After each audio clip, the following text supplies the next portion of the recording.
This isn't like a novel or a story about a fictional, sociopathic, diabolical character. This is a real person who's still out there. When I was in the relationship with Matthew, that was my first time with a person who doesn't exhibit empathy. This Mr. Fox guy. This guy is one of them. He had a whole restaurant. I was hired to be the recipe tester and help write the book. And I had like about $250,000. About a year and a half into the relationship, I was in debt by the same amount. My experience on so many levels was identical to being in a cult. It's just that it was one-on-one. There are a certain type of people out there that will study you, figure out what would be your personal biggest nightmare, and now I'm going to make it come true. And I remember thinking, okay, this is really fucked up. It got weirder and weirder, and sort of as if he had these special powers, and the more confused I got, the easier it became for him to mess with my head. And so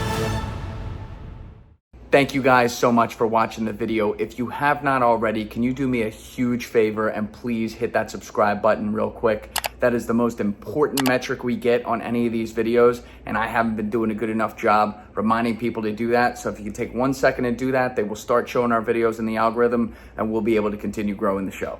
Thank you as always, and enjoy the episode.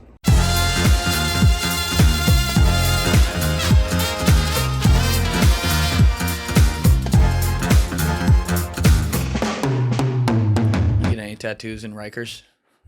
I did not, but you can imagine how intimidated people were by the duck. The duck is definitely like, yeah, they were like, we better stay away from her. That's right. That's like I feel like that could be like, it could pass for a certain gang affiliation. You just make up a gang name and buy it.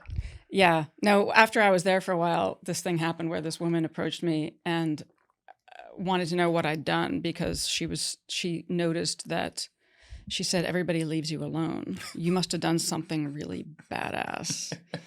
And so I was in a dorm of there were up to 50 women in the dorm at the same time. So I was never in a cell. So there's a lot to observe. And she just thought that I must have done something really horrendous, that everybody kind of left me alone. Nobody was giving me a hard time. And I just thought that was kind of hilarious because, clearly I hadn't murdered a bunch of people or whatnot. I just had I think I had a very kind of zen way about being there that after a while, nobody gave me a hard time. And yeah, it's strange. Like I can't relate because I haven't been in prison, but you do notice how, like, when you look at COVID, one day everyone was going about their lives and the next day everyone said stay inside and everyone did. And so people adapted so fast. And I got to think it's probably a pretty similar thing. Like you realize, oh, all right, I got to go in here. I got X amount of time to do. Here we go. And then that just becomes your reality. I had exactly that thought when I was there, that just how adaptable we are. All of a sudden your life is completely different. And so, you just adjust to the new normal of where you are. Yeah. Now, we got connected through Sarah Edmondson, who's going to be coming on my podcast. She was going to come on earlier this summer, and then we had a scheduling conflict. So I'm excited to do that one. But obviously, she could relate to some of the things you went through as well because of her own story. So we'll save that for Sarah's podcast. But there was a documentary on Netflix. I guess this was a few years ago now. It came out? Yeah, it came out 2022. Okay. It's called Bad Vegan, and it covers this whole story.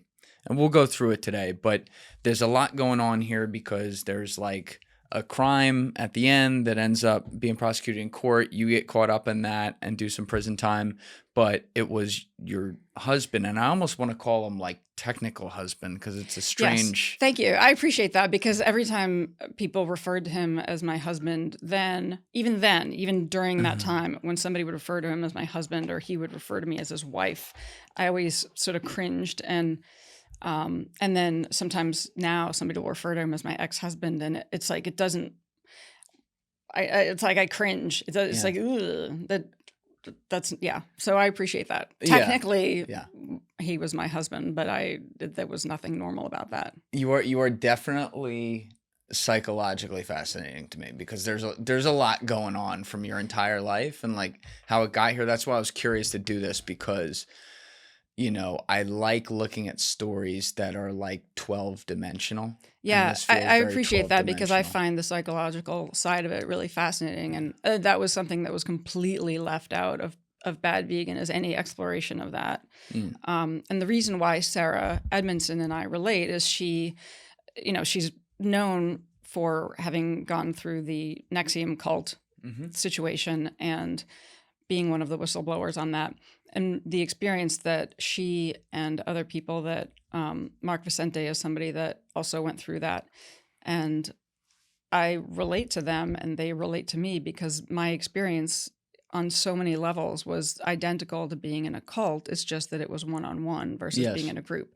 But so many things about that guy, Keith Raniere, who was sentenced to, I think, 125 years. The Nexivm cult leader. He's locked away.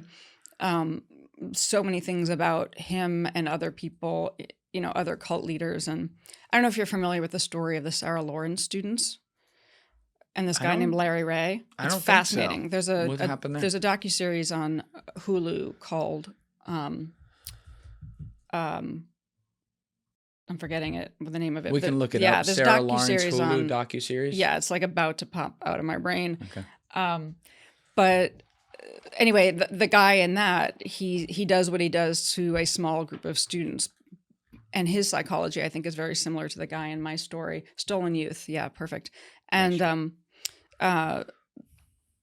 so it's a very, very, very similar dynamic as what happened with me. It's just with me, there was one of me, or I guess this guy does it kind of one person at a time. Yes. Versus a group of people. Yeah, there were aspects of him that Matt Cox in his old days, pre-reform days, was coming to mind. And then I would say, referring to your ex-husband, but I would also say there was even an added element there, just with like how he would, I mean, we'll get into it, but how he would tie in like promises that could never be kept, that, like he was a god and he was not. Yeah, it got really weird. And over time, it got weirder and weirder and sort of a, as if he had these special powers. And the more confused I got, the easier it became for him to mess with my head. Yeah. All right, so we'll go through it. And I want to start at the beginning. I kind of want to go through some of your childhood and really do it the chronological way. But I will say I listened to the whole documentary, and you and I were talking right before. I understand why there's some things that you felt weren't covered, and we can get into that and how you felt that was going to be covered or not covered. But I can understand how there were some things that you wish were in there or were stated a different way. And I also know you're at the middle of the story, so it's extremely personal to you. It involves reputation and stuff like that. So I can imagine how much like on pins and needles I would be as well. What I will say is that I don't think it made you look as bad as you seem to think. I actually felt like, if I were an outsider looking at this, I'm like, if I were grading it, they probably got 80% of the stuff in there that was really important, that like the average person, if they're thinking about it, could be like, oh, something's wrong here. Like this is off. And that was probably the most important takeaway. But let's start with your childhood and everything. Where did you grow up? Outside of Boston, a suburb, Newton, Massachusetts. Siblings, mom and dad together? Older sister, parents divorced when I was 10, I think. It's a tough age. Yeah, it's one of those things where I always would forget. Like I wouldn't remember how old I was. But it wasn't messy. I don't have any memories of them fighting or whatnot. It was just one of those things where they got divorced for whatever reason, and my father always lived nearby. So I was able to, my sister and I saw him periodically, and then both my parents remarried pretty quickly. So my mom remarried much older guy who had 6 kids already. They were all older. So that was a bit chaotic. That definitely, I think, had an impact in that, I was the youngest of everybody, and there was a lot of changes. And their mother had a stroke, and then it took 6 months, and she passed away while, he and my mother were together. And so they sort of partially moved into my house, and there was all this chaos. And so there, and then just going later on in my junior high and high school years, there wasn't a lot of supervision and a lot of older siblings. So I had a pretty independent high school. Yeah, that's different. I haven't heard one like that in a while. So how much older are we talking? The other 6 kids, like 10 years? The youngest one was a year and a half older than me. Okay. And then the rest of them were all older. So when I first met them, some of them were already in college, graduating from college. Got it. I mean, that's a huge change for sure. Were prior to your parents divorcing, were you close with both of them, or were you closer with one of them than the other? I think probably the same. Okay. Yeah. And what was your dad's background? What did he do? My dad was at MIT I always say my dad's a physicist, but he worked in electrical engineering and physics and was at MIT the whole time growing up. Dumb guy, huh? Yeah. Yeah. Were you ever into your dad's line of work, like fascinated by that stuff, like the science side? No, I mean, I did very well in school, but for some reason, like physics was not my thing. I liked math, but that wasn't really my thing either. But it's funny, I only just learned, my dad, he's 86 now, and sometimes he just kind of spills out some stuff where I'm like, wait, what? And he said something about how, he was an immigrant. He was born in Latvia, and then they fled, and he was in a refugee camp for a while in Germany, and then they moved to the United States, and there was so much pressure on him and his brother to do well in school and get scholarships and like full rides and scholarships and get their PhDs and whatnot. And I think he felt so much intense pressure to do well academically that he didn't want to put that pressure on my sister and I, and so he didn't. But I think just didn't. When he said that, I thought, I'm all this time I interpreted that a bit as a sort of indifference. Like, I'm getting straight A's. Why is nobody impressed? Why does nobody care? And I interpret it as a bit of indifference. And it's only now, I just turned 53 yesterday. Yeah. Like now I realized that all that time he was actually wanting to shield me from the pressure that he had felt.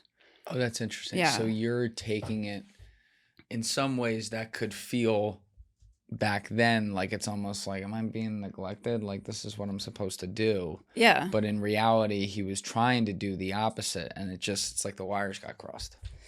Yeah. I didn't know that. Yeah. But either way, in some ways, I did appreciate that there wasn't a bunch of pressure on me to do well, because I think that I was motivated to do well for myself.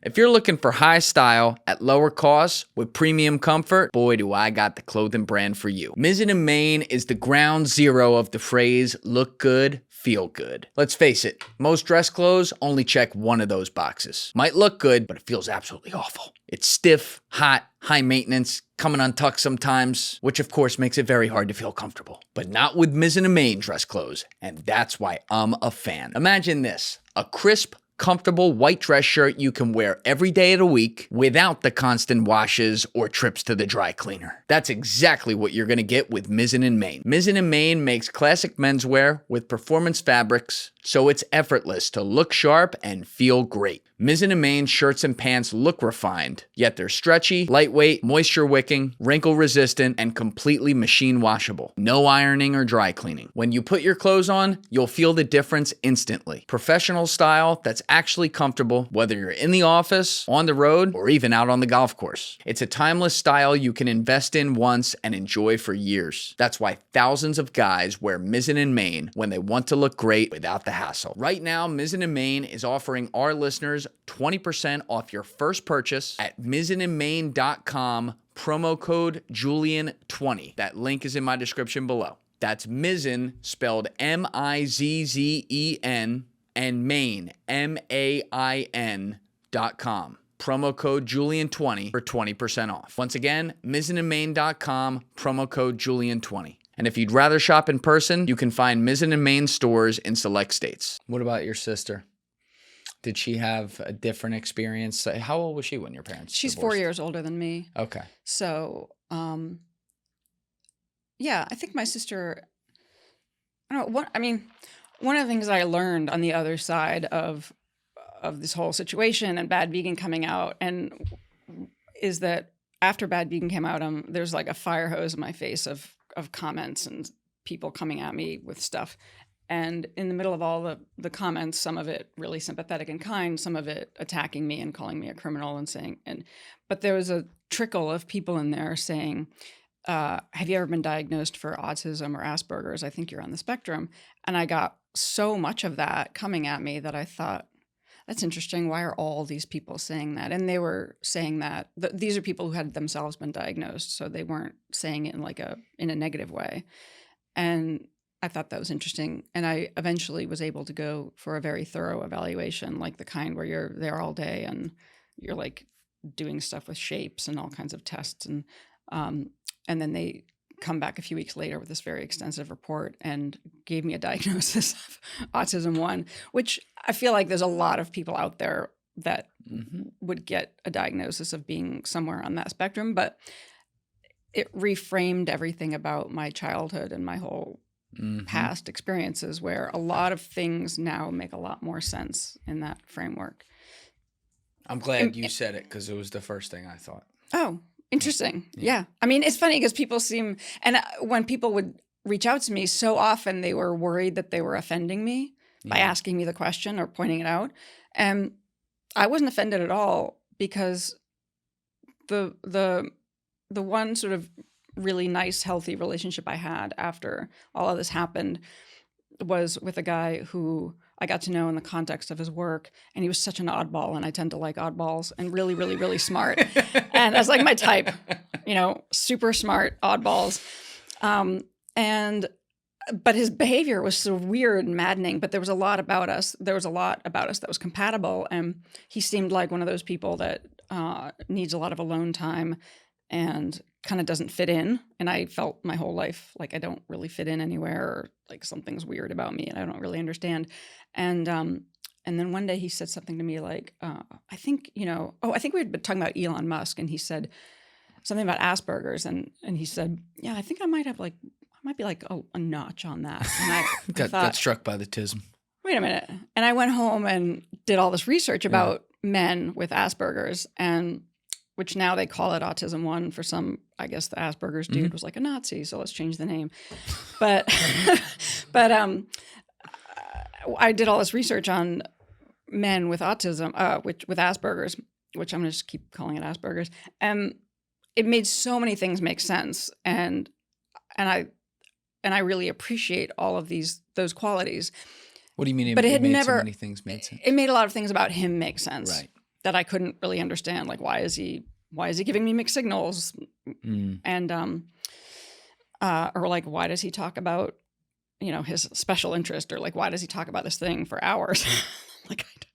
Anyway, but I found myself extremely compatible with him, and I really appreciate it. But what's funny is not once did it ever occur to me that I might also have that. Like, it never occurred to me until Bad Vegan came out, and all these people are coming at me. And there were people that made, there's people that made videos, like these TikTok reels and videos on YouTube, analyzing me and making the argument as to why they think I'm on the spectrum. And I'm watching it like, this is interesting. Yeah.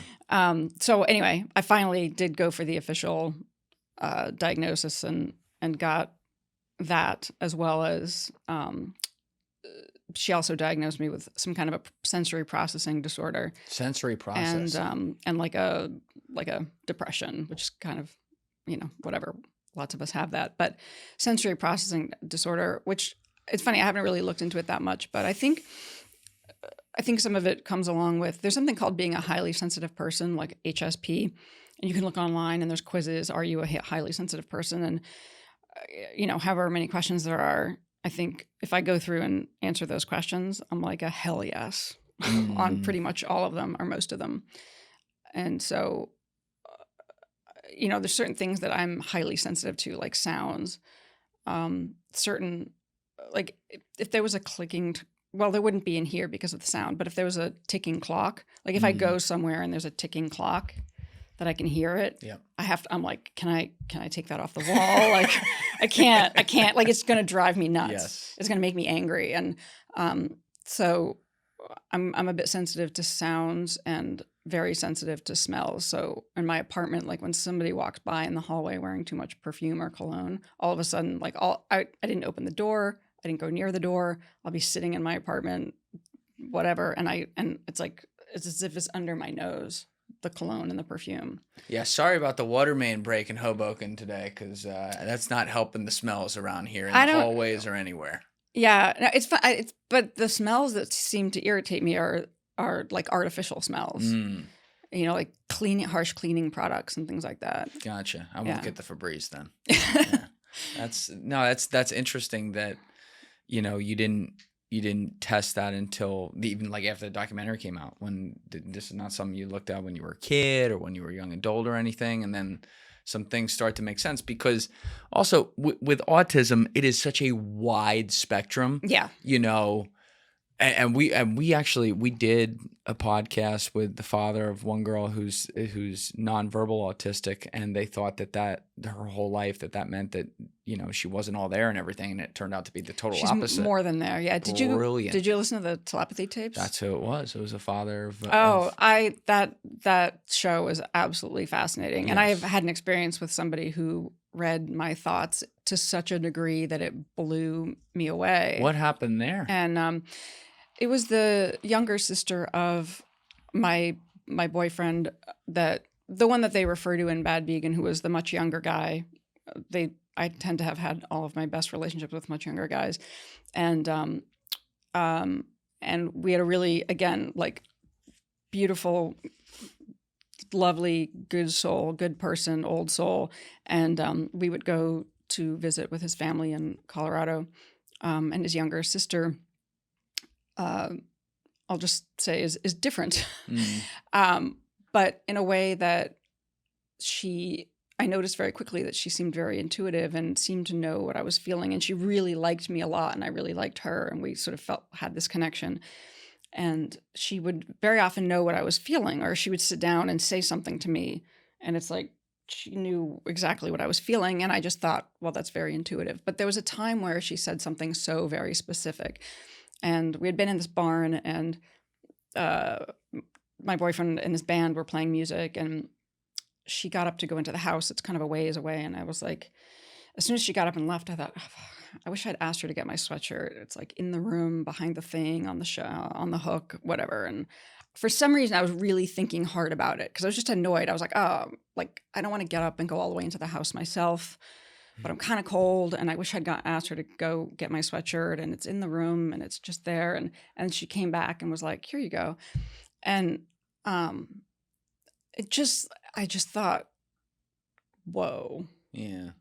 And something that always, it made an impression on me. Mm.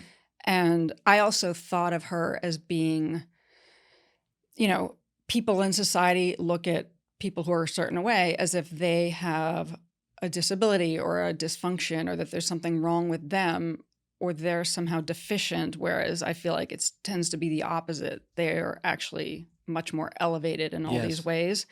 It's just not recognized. And so I felt like she somehow had this elevated sense that she was able to understand what I was thinking all the time. And I just wondered about that. I just thought that was fascinating. Yeah. And it wasn't until the Telepathy tapes came out that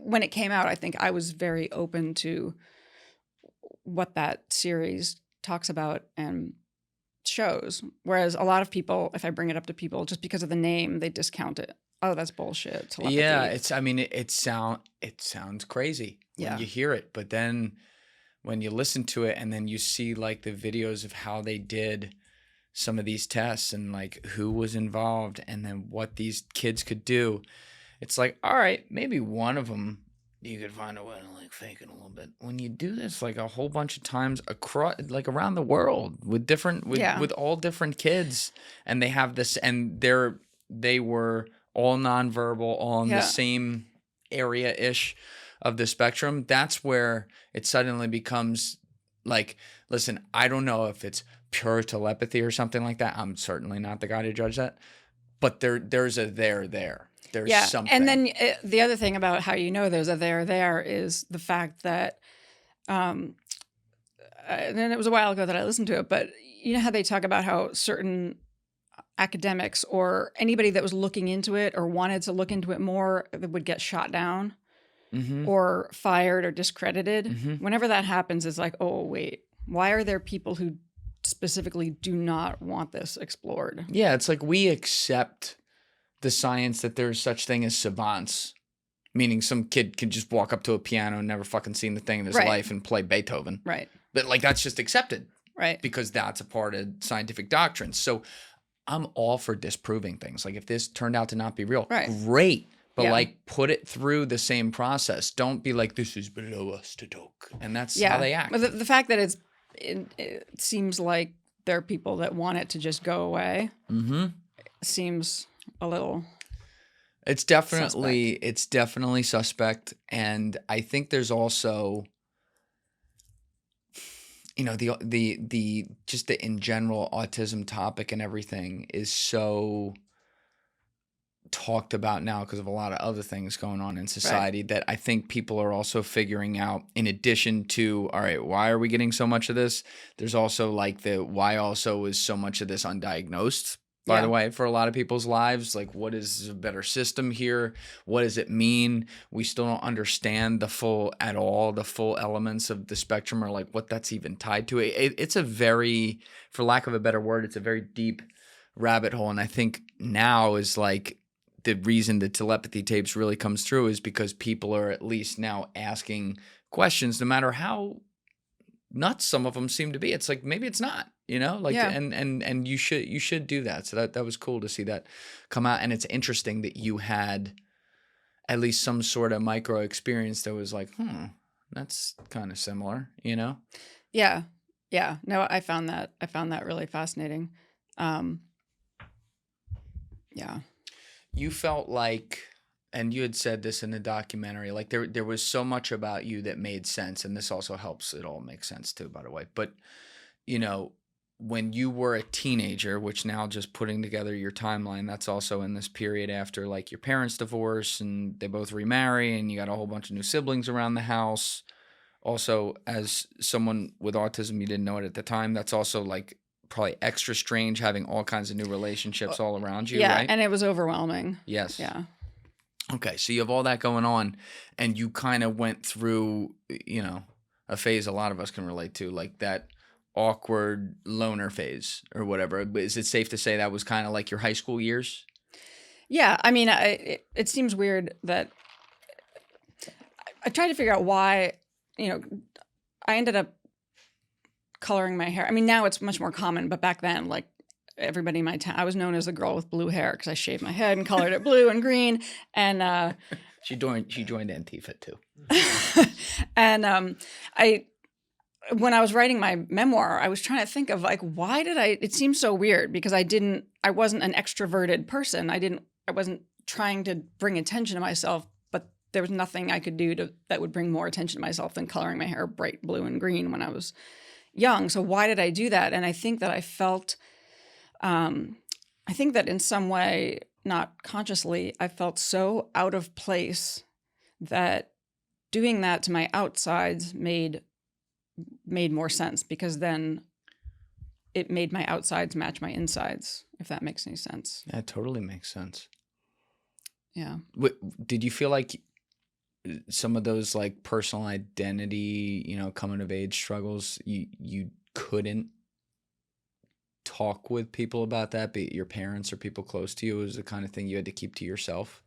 Yeah, I didn't really talk to people a whole lot. I mean, I had a best friend, but I didn't talk to my parents about stuff. They didn't really know what was going on with, you know, I mean, I was doing all kinds of, I did LSD when I was very young. I was 13, I think. 13? I know, it seems weird. All right, how do you get LSD at 13? That's normal at the time. I hung out with all these older people, and then I was totally unsupervised. So I would go to like Harvard Square and hung out with all the skaters, and I was strangely responsible about it because I did continue to get straight A's, and you know, I wasn't like skipping school all the time. Maybe once in a while, if I had classes, I could blow off. But on the flip side, you know, if I wasn't feeling well, but I had a calculus test, I would go to school. So getting good grades was really important to me. But at the same time, I did all this rather reckless stuff. I just got most of it out of my system when I was younger. So when I went to college, I was pretty tame comparatively. Right. You're like, I've seen it all. Yeah, I'm like, I've been there, done that. I don't need to like get drunk and throw up everywhere. Yeah. Did you feel like, I mean, I've had friends before who were also like, I don't know, to use your word, like kind of like unsupervised when they were very young and got Which into was much stuff. more common. I mean, I think I've got a few years on you guys. Yeah. And it was much more common then that, LSD at 13 was more common? Well, no, but the idea that, parents just kind of, sure, go off and do whatever and hopefully you come back. But did that, the reason I bring up like other people is because I know some of my friends I'm thinking of who had, something similar, maybe not LSD at 13, but also were like kind of unsupervised and did whatever. They ended up kind of resenting their parents for that because they felt like that was like their parents neglecting to parent them. Obviously, they're not thinking that at the time. Right. But when they get a little older, they're like, what the fuck? Did you ever think that as well? Or? Yeah, I think there was, of course, in my brain, I'm like thinking, like, is my mom going to listen to this? Probably not. I think there was some element of this sort of confused feeling when I was younger, being aware of the fact that, of course, when you're that age and when you're 15 and 16, it's like, great, my parents are gone every weekend and like they're not here. And they go to, my mom and my stepfather once. I remember they went to Europe for 2 weeks and I was basically home alone. And when I was in high school, I think I was 15 or 16. Okay. And, that's great. When you're that age, it's like, of course, that's great. But there was some part of me that also was aware of feeling like, really? Like, really? Did you throw a banger while they were away? I did. Oh, you did? Okay. I did. Of course I did. And, but I was pretty responsible about it. But I did. I think I had 5 nights in a row of parties at my house. 5 nights in a row? Yeah. Did they ever find out about this? No, not that one. But although, see, the thing is, I think there were clues and they would ignore it because I think they didn't want to know. Oh. And one of the clues, this is the weirdest thing, I can't believe I'm telling the story, is one of the toilets was clogged and this guy who was like our handyman came to fix it and pulled out of the toilet. I don't understand how this happened, but a potato that somebody had carved my name into it. I don't understand. Wait, you could still see the carving on it? Somebody had carved. Yeah, it was like the weirdest thing. Like, what? That was in the toilet? And I think the handyman guy was like, yeah, I don't even want to know. I don't even want to know what happened here last week, And then I think that like the cap of a tequila bottle or something was under a couch that my mom might have found. I was like, what's this? And I'm like, I don't know. Never seen it in my life. So I think sometimes there were clues and they may have just been like, whatever. But I remember too my mom buying a keg. God, I'm like saying all this stuff. Mom buying a keg. How old were you? That right? Joke of statute of limitations. I mean, there are some parents where, also, I grew up part of this Latvian community where occasionally, sometimes there were events and things that I would go to when I was young with my dad and my family, and I would drink beer, and I was 12, and that was normal, and so yes, things were very loose back then. Yeah, but I know what you mean. It's like at the same time that I was, I appreciated having all this freedom. Part of me was a little bit like, really aware that I certainly could get myself into some trouble. And I think in retrospect, I got very lucky that nothing tragic ever happened to me when I was, in Harvard Square at 1 a.m. on LSD, in some, could have gotten myself in some pretty compromising situations. And I came out of it relatively okay. Glad you did. But yeah, that's like a lot to see at a young age. And then, like we were saying, you're also going through that phase too, like the angsty, I don't know, teenager years. Yeah. Something like that. What was dating like in high school or boys? Was that a thing? Yeah. And it's something that I really want to write a second book because there were so many things that I didn't have room to write about in my first book. And I really wanted to write about, and I think, especially because I think that from the research that I've done that especially girls who would get this diagnosis of being on the spectrum, it's almost inevitable that you're going to get taken advantage of because there's something about not being able to read people's intentions that you can kind of more easily walk into situations. And I think that I certainly never learned boundaries. So there were just a lot of things that happened that I would go along with. And what kinds of things? Because you're in high school. So what kinds of things would these be? I mean, I think I would end up hooking up with guys when I didn't necessarily want to, because I don't know, or I would feel like I'm supposed to, or stuff like that. Like there was nobody. I ended up always wishing that I had an older brother who would sort of look out for me and scrutinize my dates and be like, where's this guy taking you? And I just sort of felt like nobody was really looking after me in that way. So your dad wasn't paying attention to the guys you were dating? No, I mean, I think because also I wasn't living with my dad. I only went there once or twice a week for dinner or Sunday brunch or something. And so he wasn't around all that much, but I think there was a lot of assuming that I was fine and not really asking. But I remember when I was 15, my boyfriend for a while was, he was 23. You were dating a 23-year-old at age 15. All this stuff just seemed normal. Yeah, he was a graduate. Seemed normal he was to a you. Graduate student at Harvard. You were dating a graduate student at Harvard when you were a freshman in high school. I was 15, so I might have been a sophomore. Either way. I mean, I know. It seems weird now, especially when I look at 15-year-olds now. That's a Class A felony in 50 states and Puerto Rico. Right. He was. It's funny because I'm still we're like Instagram friends.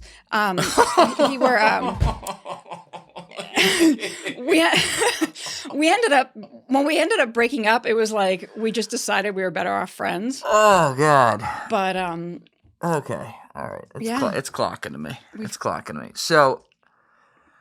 All right, so you're not having trouble getting guys. You're just getting different guys than other people get at this time. And you're getting so at age 15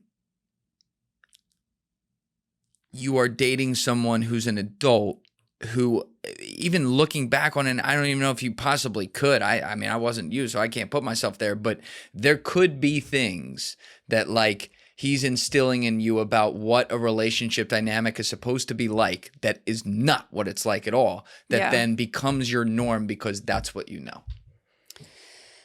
Yeah. I mean, I think overall there was a real, I never learned boundaries. But again, as I say, I got lucky in these various situations because, that guy was like a nice dude. He wasn't, I know it sounds weird, but and then also when we ended up sort of breaking up, we just I think he certainly. I mean, I remember one time we were going to meet his parents, and he was like, "Oh, you got to tell them you're like a student at Harvard." I was like, "I can't do that. I can't lie and say I'm like a student at Harvard." This should have been in the Bad Vegan documentary. I am going to say that they had a real miss on this one. But please continue. I think because all my siblings were older. And I was friends with all of my sister's friends, that the fact that I was hanging around with him so much. Oh, they knew about it. Didn't seem weird to my parents. Yeah. Wait, your parents knew you were dating a 23-year-old? I don't really know what they knew. But I know he came to my 16th birthday dinner at my dad's house. Oh my God. I know. How'd you introduce him? This is my friend in the senior class? Don't ask which senior. I don't know. They were, I had another friend who I'm still actually good friends with now, who was a lot older, and we were good friends, which was weird. A dude, who actually he's the one who took this photograph on the back of my book, and we're still friends. It was like a weird friendship. I don't know. I was just around a lot of older people because my sister was older, and besides actually just the proximity of who you're hanging around, which certainly that plays a huge role. You're 100% right about that. What drew you to that guy? Was this your first boyfriend, by the way? No. No. You were a veteran at 15, huh? Oh yeah. No, my first boyfriend was a boy named Jason Penny. who was a really cute skateboarding guy. Shout out Jason, wherever you are. I've got a thing for still, like, to this day, if I hear a skateboard on the street, I'm like, ooh, cute boy. So yeah, he was a skateboarder, and he was my first boyfriend. How old were you? I don't remember. Probably 13. Okay. Was this like like I had a girlfriend when I was 9, but you know, it wasn't real. You know what I mean? Was this real, or was it, just like, oh, this is my friend? No, I mean, I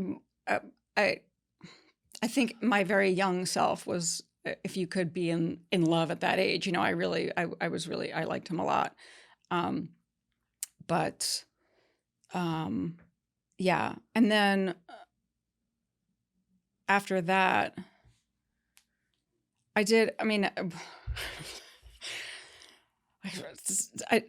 talk about, I don't think I talked about this. I think I wrote this whole story in my original draft, but I cut it out because of space. But I lost my virginity, not in like a very wholesome way. I didn't realize it was going to happen, and I was 14, and it was a guy who was much older. How much older? I think he was 21. And yeah, and I wasn't expecting it to happen, and then it did, and yeah, and I did the whole like spent a long time in the shower when I got home, but wait, if I ask questions that you don't want to go into, yeah, you can totally stop. There's just a lot of psychological things here that I think are important. Do you mind telling that story, like how that occurred? I think by that time I was used to, being with guys in a certain way. And when you're young, I mean, I don't know, you remember the whole like first base, second base, third base. So I'm pretty sure I got all those bases in one shot for the first time. It was like, there was a long build up to that, but yeah. Yeah. So I think I'd been exposed to various bases and just wasn't really prepared for that last one coming through. And maybe that's part of just getting myself into that situation. Maybe that's related to why people who have that diagnosis, females, tend to end up in these situations where it's like, I'm just not reading the situation right. And I did tell him to stop, and then he did, but it was like, yeah, wasn't expecting that. So wait, you told him to stop. So he had already begun, but he didn't. Yeah. I mean, this was such a long time ago. But weird part of the story is, this is an older guy. He'd been in the Marines, and he was like a skinhead guy. Still follows me on Instagram, and I still know who he is and where he is. But he had this teddy bear on his bed, which was just weird. He's this dude in the Marines, and skinhead with a teddy bear. Skinhead. He had this teddy bear, and I really liked it. And so the next day, he left it at my house for me, and then I had that teddy bear for I still would have it if I hadn't lost all my belongings in this whole situation. But for some reason, I had that teddy bear for a really long time. And that's not the 21-year-old who you lost your virginity to. That's a different guy, or same guy? No, he's the one who gave me the teddy bear. Yeah. Oh, that's the same guy. Yeah. So he was a Marine. Yeah, and I wasn't mad. That's the thing. I wasn't angry at him. But yeah, so that's my story. You heard it here first. But you yeah, it seems like you're just like a lot of that's bottled up. You told him to stop, and then he did stop. Yeah. So you don't, do you like think a lot of these situations, I think we end up accepting all the responsibility because I hadn't objected early enough, or I hadn't objected. It's not like today when there's so much conversation now around consent and about talking about stuff ahead of time, and that just wasn't a thing back then. So Yeah, but you're not like 90 years old. I mean, Right. you know, this isn't that long ago. right. And like either way, whether or not the semantics of like it happened and you were like, oh, I don't want this, and then he stopped, it's not even relevant because he's 21 and you were 14. That's rape Yeah. in No, every I'm very state. aware that nowadays it would be very, very different. For sure. Even I would love to check it back in the early 90s, late 80s, make sure that was a law, but I'm pretty sure that was even a law back then in most states. I mean, you weren't in Alabama, but sorry, Alabama.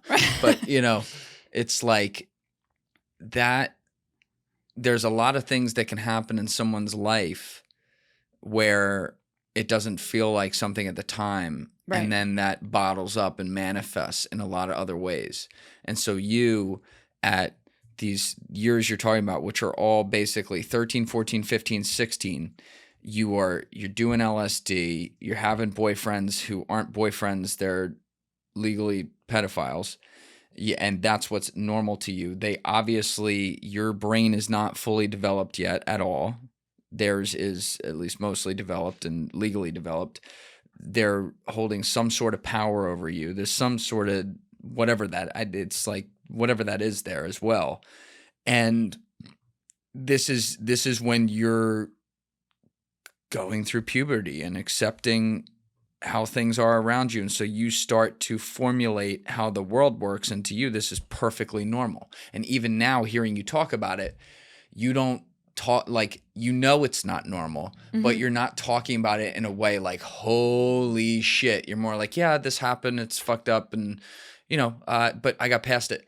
And it's like that's so far beyond the bounds. I don't even know how to put myself in those kinds of shoes. I'm also a guy too. Yeah. So I'm already operating at a loss here, trying to figure out the other dynamic from the other side of the gender divide here. But you know what I mean? Like those are some big steps that you were forced to take early that no one should have to take. Hey guys, if you haven't already subscribed, please hit that subscribe button. It's a huge, huge help. Thank you. Yeah, I think that's why I wanted to write a lot about. I wanted to write a lot more about this stuff in some sort of a subsequent book because, what I think what happens is, I didn't grow up. I didn't have a lot of boundaries, and then when you carry that forward, it ends up being carried forward as a lot of shame and feeling bad about yourself a lot of the time. And so later on, it made it probably a lot easier for people to get to me and get what they want 100%. from me. And also, like, there's these little symbols as well that make a ton of sense. Like you mentioned the teddy bear for a second. I thought you were going to another guy for a minute there, but now it makes way more sense that it was the same exact guy you were talking about. So I didn't think the 21-year-old would possibly be the Marine, but apparently he was. But like that's like a childlike thing. Yeah. And you see innocence in a teddy bear, and you're holding on to that. If I showed you a picture of what my bed looks like at home, like whenever, if like somebody comes in to fix something in my apartment right now, I always think, oh God, they probably think there's like a 5-year-old lives here. Cause I've got these 2 giant rabbits, a huge octopus, like, I've got all these stuffed animals and yeah. And I'm 53, but I did see somewhere some interesting study that correlated adults who sleep with stuffed animals with something positive, and now I can't remember what it was, but I was like, I felt validated. No, I don't think you should feel in any way strange about that at all. I think it has to do with like the way that you persevered, the way that you compartmentalize things. And I think that was part of it. Like there was some innocence in that. And it also makes a lot of sense too, that you were like so close with your dog during all these years when this stuff ended up happening as well. And like, that was like the love of your life and everything, because you probably, I don't know, I'm getting really beyond my pay grade of like psychology here, but I might imagine there's some sort of connection between, the safe stuffed teddy bear and then the dog that's actually alive and can feel things and stuff, which is nice. There's some sort of safety valve that you invented for yourself there. Yeah. And I think this guy who came into my life later, which I call in my book, I call him Mr. Fox, just because it's easier because he changed the name. Even though he was younger in years than me, he treated me very much like a child, and I'm sure there was something there too that's like above both our pay grades here, but I think that's some related to how he got into my head.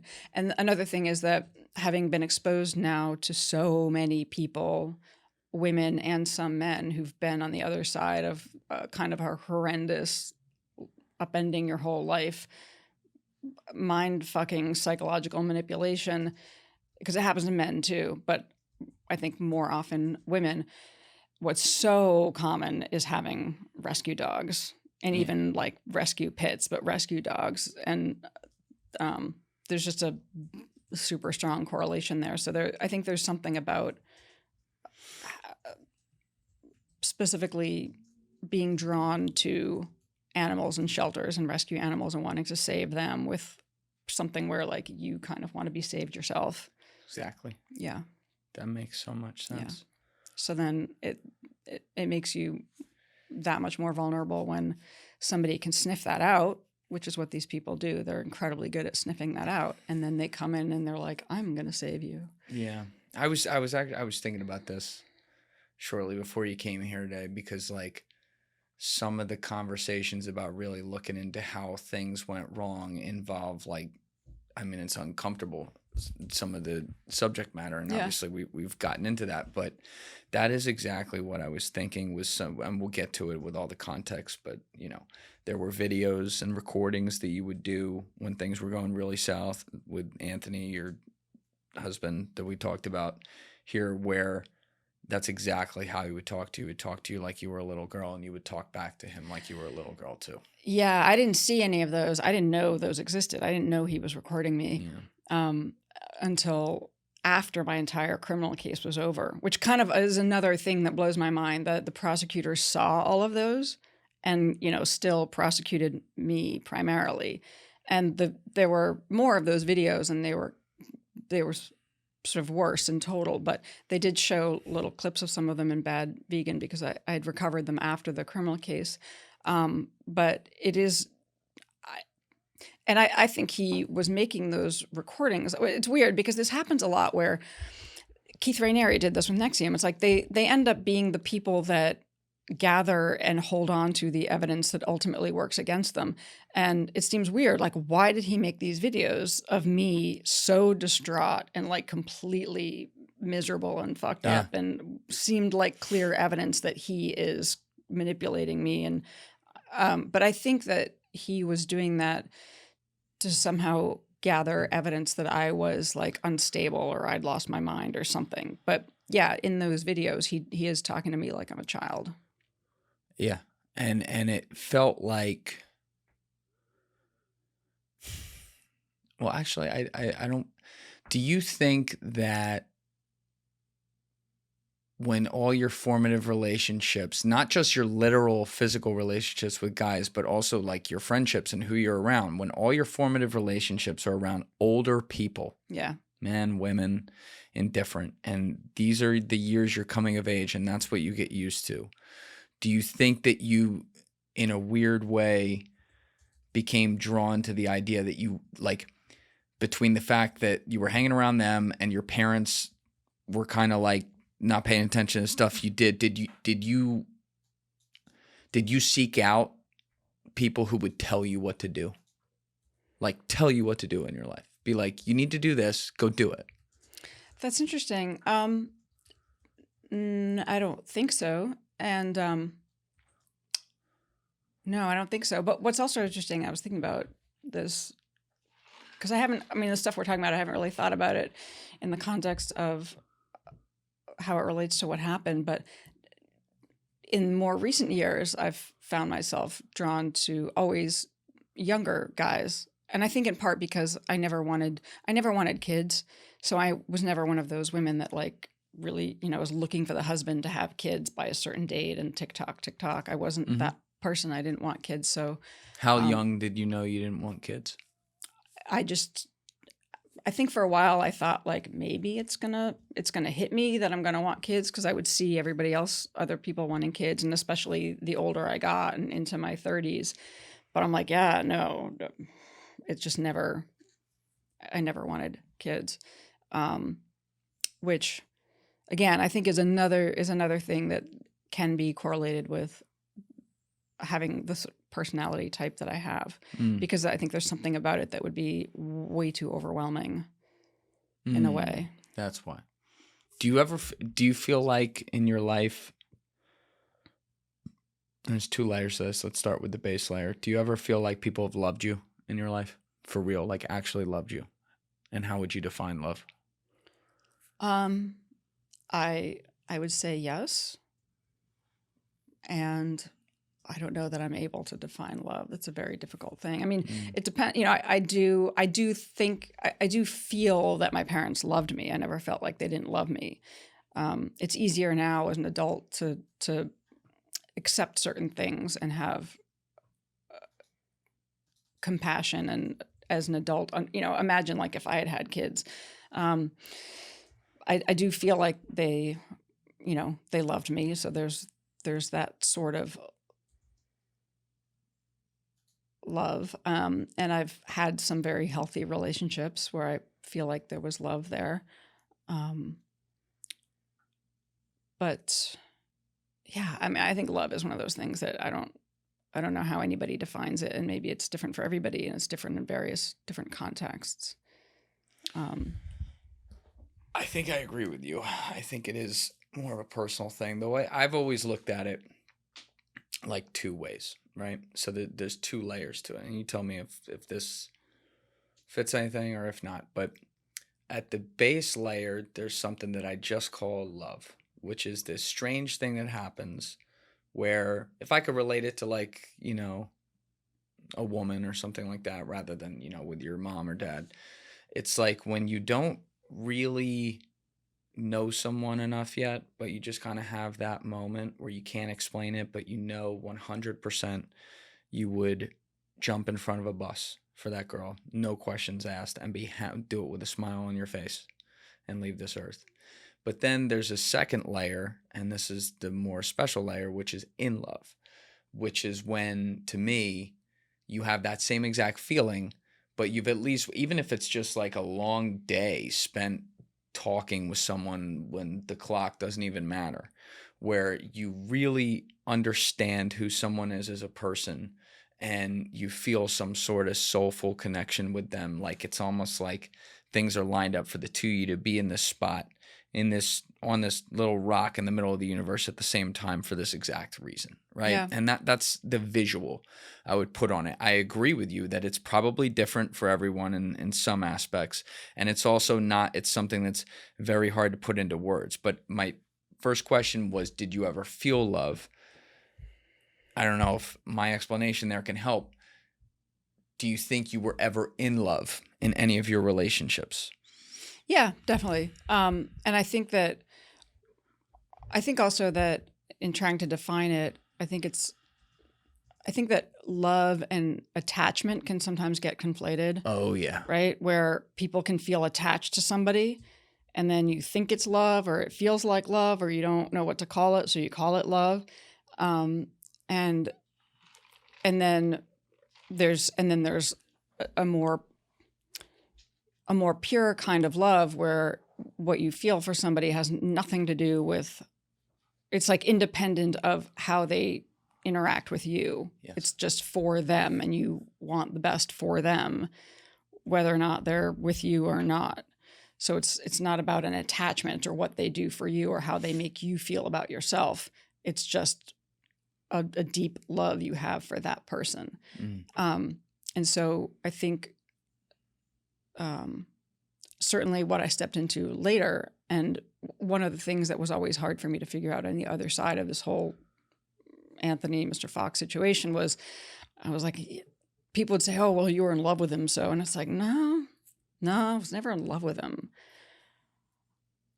But what was that? And it was like a sort of sickening attachment. Yes. And the person who explained it the best, where I finally went, ooh, now it makes sense, is Mark Vicente, who was also in the Nexivm cult and knows Sarah Edmondson very well. And he explained how, what these people do is they understand deeply what your deepest hopes and dreams are, and they sort of project that and mirror it back to you, and then set things up in a way where, like, they're the route through which you can attain that. Yes. And so you become attached to that, and that's that strong feeling that, when he would say, "You love me," and I'd be like, "Okay, I love you." It can maybe feel like it's love, but it's not. It's just, it's like an attachment. Yeah, I think you explained that really well. It's fears and dreams. They play on your fears and they sell you the dreams that sound really good, and you have to live under the threat of those fears in order to attain those dreams, which usually, if you're dealing with someone who's strictly a sociopathic abuser, those dreams are never real, or they'll never be real. Right. Exactly. Yeah. And contrast that with, I've been in other relationships where I felt there was more of a purity there. And why? Even the one that I was referring to, where I met him in the context of his work, and as we got to know each other, I knew that he had always wanted to move to Alaska, and that was kind of a life goal of his. And so you would think that getting into a relationship, I would want to prevent him from going to Alaska, right? But I didn't. I wanted him to go to Alaska because that's what he wants, And so when you love somebody in that way, where you want them to realize their highest potential, even if it means that you're going to be left behind, right? So I was encouraging of him to go to Alaska, and also, I was going to move back to New York, and it's kind of clear we have very different lives, but it's like you want the best for that person. It's not about how that person makes me feel or what I'm going to get out of it. So that might have been something pretty real there, because that's right in line. Like, where you're, even when you know that what they really want means that you can't be a part of them, but you still want that more for them, there's a real sacrifice there. I don't think that, I'm not really sure how you can fake that. Yeah. You know what I mean? And you get actual, you feel actual, I don't know what it is, like a joy that he did accomplish what he wanted to do, and that he did move to Alaska, and that he does get to go, and we're still in touch. And I get the photos of him. You seem to keep in touch with a lot of people. That's I do, except for the psychos and sociopaths. Yeah, maybe I don't keep in touch with them. Maybe we can cut the pedos too. We'll work on that. But yeah, but I mean, I unless people were psychos or sociopaths, I tend to have a good positive relationship with people from my past. Yeah, and the other thing is, like, so a lot of people listening right now are fortunate enough that they probably haven't had to deal with a situation, and I'm sure there are some people who have, but they haven't had to deal with a situation where they're literally with a sociopath or having their whole life taken over and stuff like that. But everyone out there listening, males, females, like, we've all had relationships, we're all in relationships and stuff, and I think a lot of people can relate to the idea, you keep talking about this attachment thing. Yeah. A lot of people, I've seen this, I don't think it's an exaggeration to say hundreds of times before, across, like, friends and acquaintances when I watch this, but a lot of people mistake falling in love with the idea of somebody. Yeah, and then they project what they want, and they don't see the negative things. That happens all the time. Exactly. And they also don't think about the social implications, meaning they worry about, it's a fear of loss thing, right? Like, oh, well, if I weren't with this person, how would that look to everyone else? And what am I losing? And would I get something that good again or whatever? And they're thinking about it more on like, what does this person look like when you walk past the windows of the store and it says, you know, $99.99 on it, versus what does this person look like behind closed doors with me actually spending time with them and how I really feel about them. And that's always a very tough thing to watch. Doesn't matter whether it's a male going after a female or a female going after a male. I've seen it in every direction. And I think that on a much lower level than what you've dealt with, that's a similar psychology as well, where you kind of have to, as best you can, try to step out and say, all right, am I telling myself I feel these ways, or do I feel these ways? And that, you know, I can't speak for everyone's gut. I can only speak for my own because that's the only one I've ever felt. But like, your gut tends to be very honest in those situations. It's just a lot of us don't go to it. You know, we don't step out and go to it. Even with this guy who moved to Alaska in the beginning, I remember early on thinking, okay, am I so drawn to him because, and I mean, I've become now one of those people that's hyper aware and analyzing everything, and have done so much inner work and noticed the obvious things. I just noticed that it was a little bit obvious in a lot of ways how this guy had a lot of things in common with my dad in certain ways. Oh. Like his vibe and certain things about his personality. And so in my head, I'm thinking, am I so drawn to this guy? Do I have like such a massive crush on him because he reminds me of my dad? And so it's some sort of psychological thing going on where I want to like get him to love me. But like once I get him to love me, if I finally get him, then I'm going to be like, I'm not interested anymore. So I really looked at that hard and thought about that because I didn't want to do that to somebody. And I understood clearly like, okay, that's not what I'm doing here. So it's not like he's gonna, if I finally, because how do I say this without sounding weird? Like, and this is very common for a lot of females. You're not used to having to go after a guy. Very often they're like coming to you. But this guy you look like you. But this guy was a bit of an oddball and kind of quirky and weird. And I would see him a lot because he worked in the building where I lived. And so I was very aware of like, am I more interested in him because he seems very aloof towards me? And is that making me more interested in him? Or is it really just that I admire and respect and love, you know, I'm growing to be falling in love with who he is. So I was very deliberate about, yes, it is who he is, which I think the fact that we're still, you know, that we're still in touch and you know, and then we did stay together for quite a while until he moved. How long ago was this, by the way? It was when Bad Vegan came out. So he was with me when I watched it for the first time. So yeah, it was sort of those years, the 2020 COVID. It was around COVID. 21, 22, somewhere in there. Yeah. And was this another one of the younger guys kind of deal? Yes, he is 14 years younger than me. Okay. So he's 39. Yeah, you had said this a while ago, but I want to come back to this just because it's an interesting pattern. So you would have this thing as well where then you would go for younger guys almost like in a mental way, maybe to like offset some of these other dynamics, but then you would want them to treat you. I don't remember how you said it, so I don't want to put words in your mouth, but you're like you would want them to treat you like a little girl. No,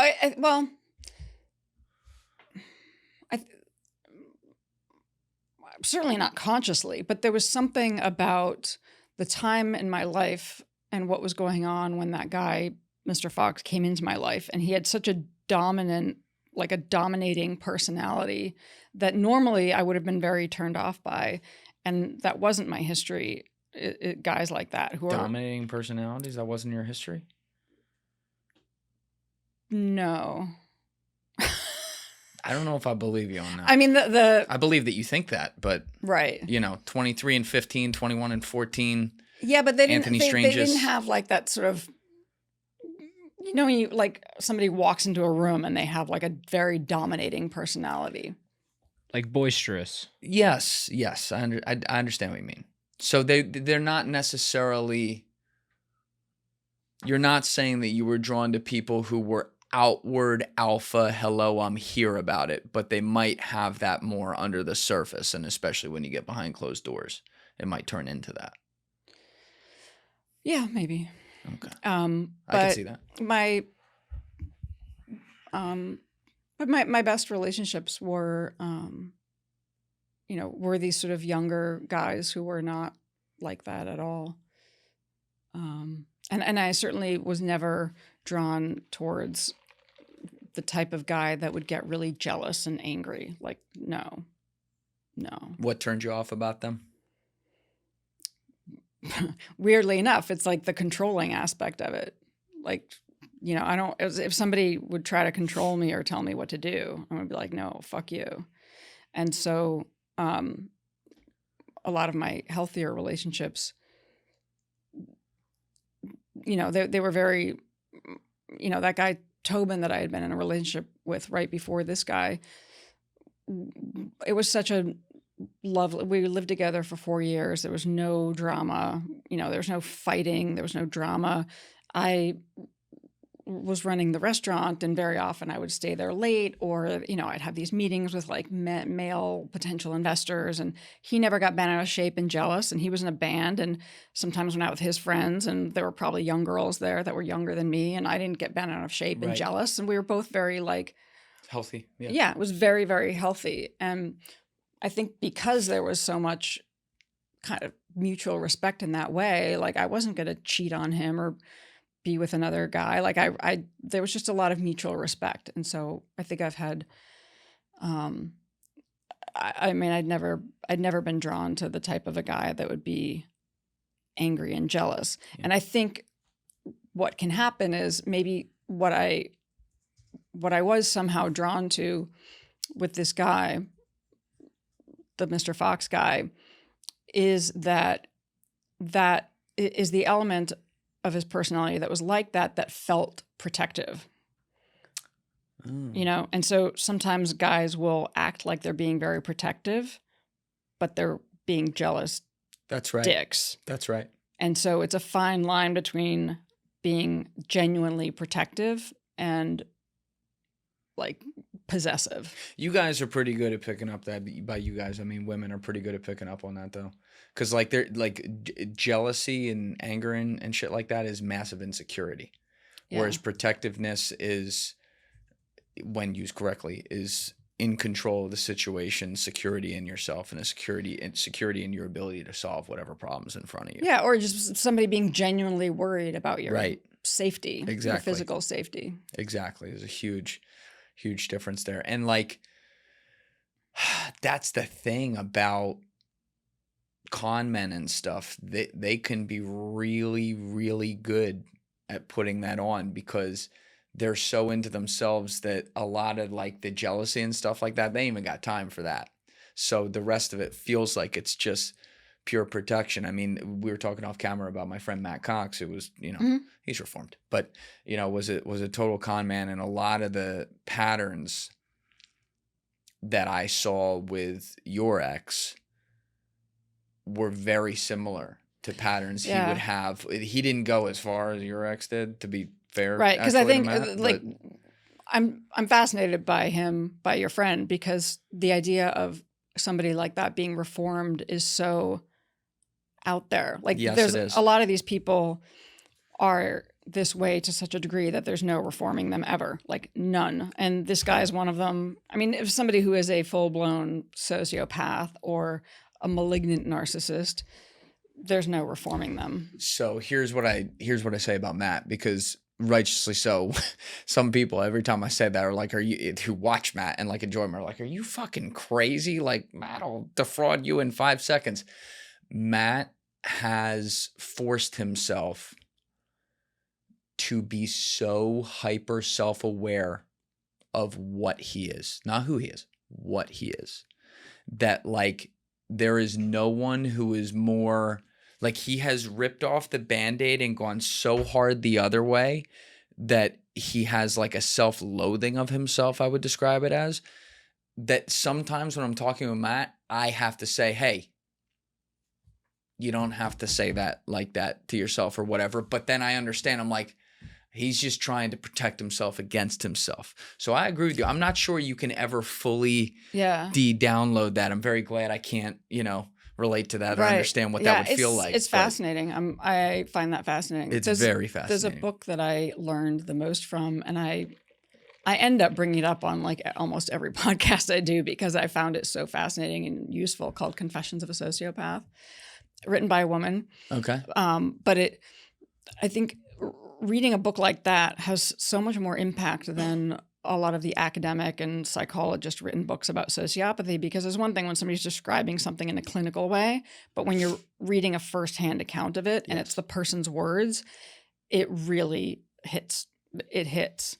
And like Mark Vicente is coming out with a film about called The Narcissist's Playbook, I think is what it'll be called. But I was able to see a preview, and that's like a film version that I can't wait for it to come out, because I think that part of the way that these people are able to get into people's lives and do so much destruction is that there's a lot of us walking around where we cannot even fathom that there are human beings that are capable of such diabolical behavior that we don't see it coming, or we'll believe all the other stories because it couldn't possibly be true, that somebody couldn't possibly be that diabolically cruel. I mean, the opening paragraph in my book is something about sort of outlining that there are a certain type of people out there that will study you, figure out like what's your personal worst nightmare, like what would be your personal biggest nightmare, and now I'm going to make it come true.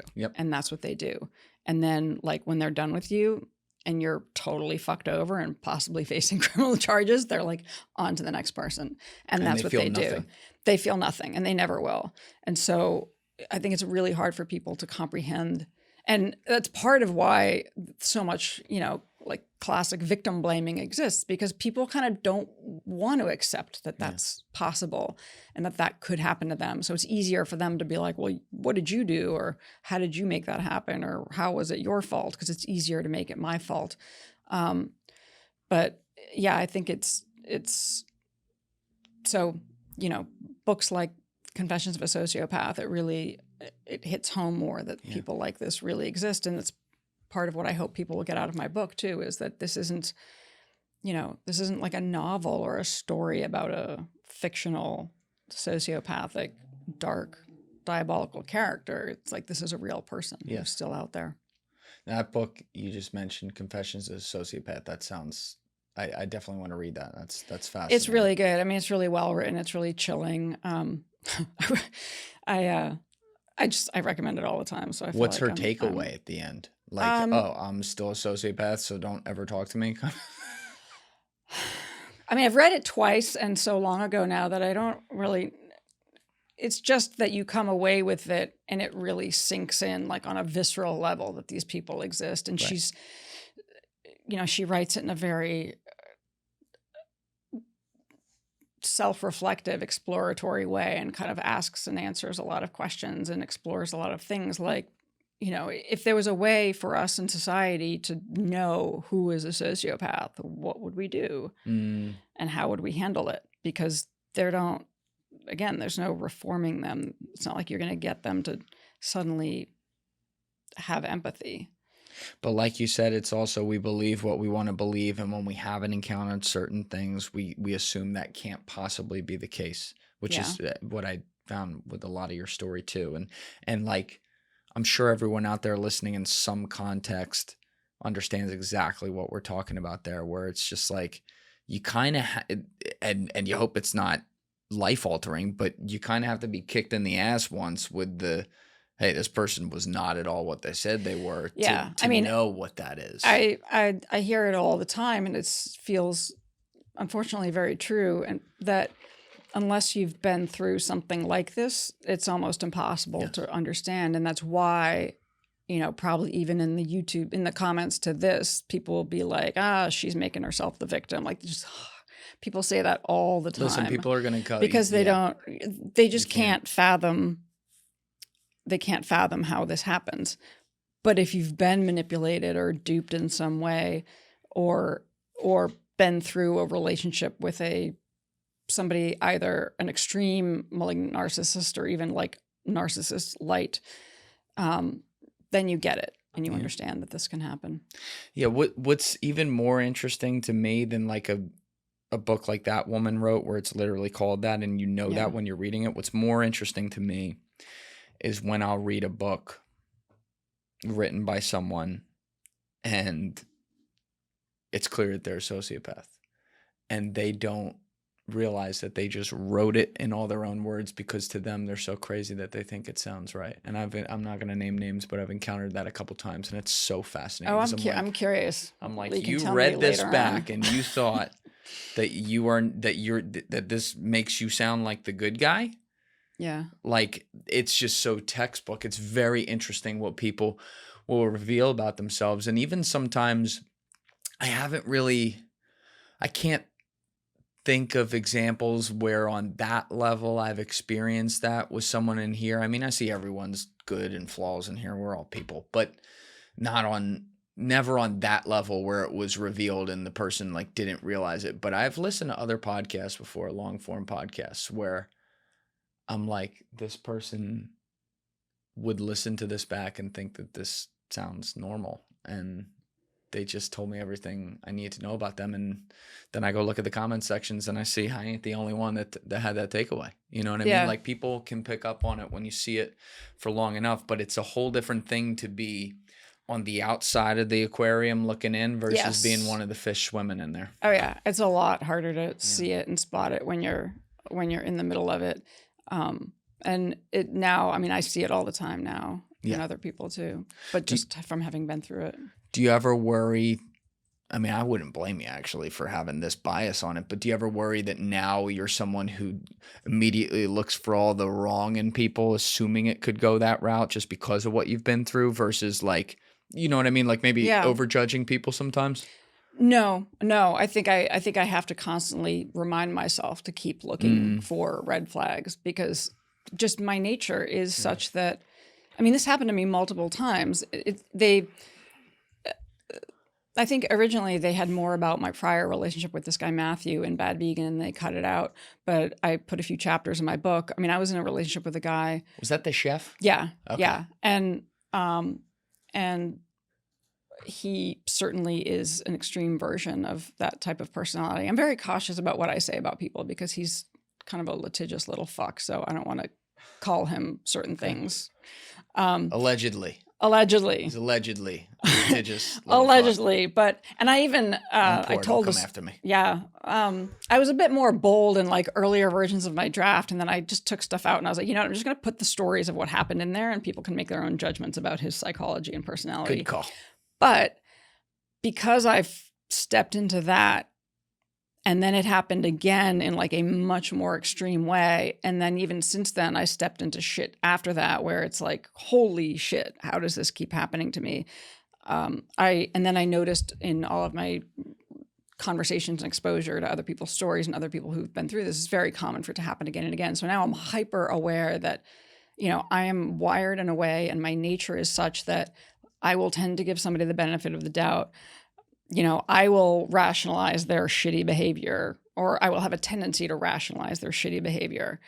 So I have to remind myself, well, the same way your friend Matt has to remind himself to sort of be a certain way and maybe overcompensate. I have to keep reminding myself to go, wait a minute, is this behavior acceptable? Is this, you know, and stop and really evaluate stuff and be like, And I've done it recently with potential business partners and stuff where I'm like, yeah, this guy's an asshole. And like, I'm not going to rationalize behavior. And this is not somebody that I want to be in a partnership with and work with. So I'm going to walk away. Whereas, and being very aware that an earlier version of myself probably would have been like, they're just having a bad day. Or, you know, like I'd find some way to rationalize it and then maybe get stuck in some kind of and then later on there would be I would have gotten myself embroiled in some kind of a challenging business relationship that for sure that I have to get out of. Yeah, for sure. Also, like anytime you're like connecting with people it helps to kind of have that second look from the outside. Like we're in here, right? So you know Deef. We were talking with Deef off camera. But while you and I are doing this for hours on end, for the most part, he gets to be here and produce and kind of take everything in. And he's also really good with people. Alessi, who sat there before him, same thing. So like in my job, when I relate to people on such a level, regardless of who it is, what the topic is or whatever, it's always been really helpful afterwards to go to those two guys and be like, what were you seeing there? You know, because I can pick up on so many little things that maybe they can't because I'm in the conversation, but it works the other way around too, where there's little things that they can pick up on that I can't. Yes, you know? and I'm hyper aware that going forward, it's good for me to have other people in my life that would be able to give me that second opinion. One of my best friends is this guy, Jesse, who's like, you know, he's on the other end of the spectrum, meaning he will say this about himself. He's like, I walk into a room, I walk into every situation and I think, how is this person trying to fuck me over? Whereas, you know, so he's I thought you were talking about another spectrum, but he, you know, so he's somebody that, and even in some of my business situations, he would say to me, like, these people are assholes. They're trying to fuck you over. I'm like, no. So it's good for me to have people around who could meet people that I might get into business with. And lately, the idea of being in a relationship is so off the table for me that I don't even think about it. But when's the last time you were in a relationship? How long ago? The guy who moved to Alaska. So how long ago did you break up with him? A couple years? He moved November. He moved in the summer of. I think it was the summer after Bad Vegan came out. So 23. Yeah, or 22, 23, 22. So it's been a couple years at least. Yeah, and I've seen him a couple times. When he's flown through. I've seen him twice. So that's basically the only it's the only action I've gotten in a number of years. And so we're like officially broken up, but we still talk and neither of us has seen anybody else. So we're like, But anyway, so my point is that right now I don't need like a screener for relationships because I'm just not, like, I'm not interested in dating. I'm not dating. I'm not looking for a relationship. I don't have time for it. Sure. I don't want any. I got you. Kind of off the table for a while. That was something I was going to ask, like just in general, because I don't, it's all vague which years are which and whatever, but you got into unhealthy relationships at such a young age, and then as a young adult, you were dating the chef. What was the litigious, allegedly guy? What was his name again? Matthew. So you're dating Matthew. It seems like you were almost never single for a lot of years there, including the years with Anthony where you're married to him. Like you were always with someone, I guess, until recently. Am I right about that, or were there gaps in there? No, there were gaps. I mean, after I was with that guy Matthew, there was some time, and then I eventually met this guy Tobin, the much younger guy, and then and I was married to after. When I was doing the whole Wall Street thing, and then I moved back to New York, and I married a guy for a little while, but then after that I was with Matthew. So there were, and then after I broke up with Tobin, I was single for about 6 months before I met this Mr. Fox guy. Right. But I hadn't had there were never any like long stretches of being single, even though it's strange because I'm one of those people that I never felt like I needed to be in a relationship. I mean, I'm certainly not like that now. And I've always had a little bit of a challenge with relationships because I am one of those people that wants a lot of alone time. You know, even when I was married the first time, or even when I was with Tobin, who I was completely in love with, if he was going on a trip or going away for a while, I would feel a little bit, I mean, a lot of people are like this, where you're like, ooh, I get to be alone for a while. And there's a balance. Yeah. Yeah, for sure. Yeah. But for now, I'm just, for whatever reason, I just can't even imagine getting into a relationship. I think because so much of my life right now is up in the air and I have no idea what I'm going to do. And I'm sort of focused on, what I'm going to do next business-wise and wanting to find the right relationships in that context. That a personal relationship would be like a weird distraction. All right, I could go into that for a while. I'm sure it'll come up at some point, but I want to go back a little bit here as well so we can get through your story so people can understand what went down here. But one thing you keep referring to, we were talking off camera before, and then it's come up throughout this conversation, is that, you know, you're an avid reader. And it seems like that's something you've been all your life. Would you say, like, even like that was a way you entertained yourself growing up, spending alone time? Or? I did, but if I could go back in time, I would have my younger self read a lot more versus what I did to kind of numb out a bit. Is, I mean, I MTV became a thing when I was like, I forget what year MTV came out, but I was like right when my parents got remarried and whatever, and I watched a lot of TV when I was younger. So I would come home from high school when I was junior high and high school. I didn't do any sports or any activities because, to me, I think now I realize, I think that school and being around so many people and being in that context was so overwhelming in a way that I just needed to go home and like zone out. Yeah. And I would probably be I'd probably be an even better writer and have a better vocabulary if I had immersed myself in books the way a lot of young people do. I did read a fair amount, probably certainly more than a lot of kids read nowadays. I was gonna say, but I also came home from school and like zoned out and watched General Hospital and then, you know, Oprah and Phil Don. I don't know. Oprah was the GOAT. She was awesome. Oprah, Yeah. Oprah knew her and stuff. then Man. and then we would sit there and like watch MTV, and back when that was a thing, and music videos, and you know, cable TV was new back then, so HBO and all these channels that you could watch movies, and that was all new back then. So there was a lot of content to watch on TV, and I did a lot of that. But I've always really liked reading a lot, and it's funny, the thing that really got me back into realizing how much I love to read is when I was at Rikers, because I had so much time, and then people sent me a lot of books, and so I read a lot of books while I was there. So that is more, I'm wrong about that. That's more of a newer phenomenon. It's something you've really been sinking your teeth into. Yeah, if I could go back, I would have. I mean, I did read. I remember reading Fear and Loathing in Las Vegas when I was 13. It's a good book. Yeah. It's a hell of a read at 13, though. Yeah. And so I did Dave's read. like, I did it at 9. And when I was in college, you know, again, I didn't do a lot of like extracurricular stuff, and they're always really fascinating. And I didn't go to, like, I never went to a football game in college. When I was in college and the dorm would clear out. You went to Penn. Do they even have a football team there? Like, come on. See, I don't care. Like, I'm sorry, Penn people. I don't care at all because I didn't ever go to a football game. For me, when I was in a dorm freshman year, and then the idea of like everybody clearing out of the dorm and going to a football game, and me being able to be alone in the dorm was loved the days where there were football games. So and you never thought you had the tism. Never occurred to me. Nobody ever talked about it. Like, I remember loving football game days because I just would have the whole dorm to myself, and it was amazing. So,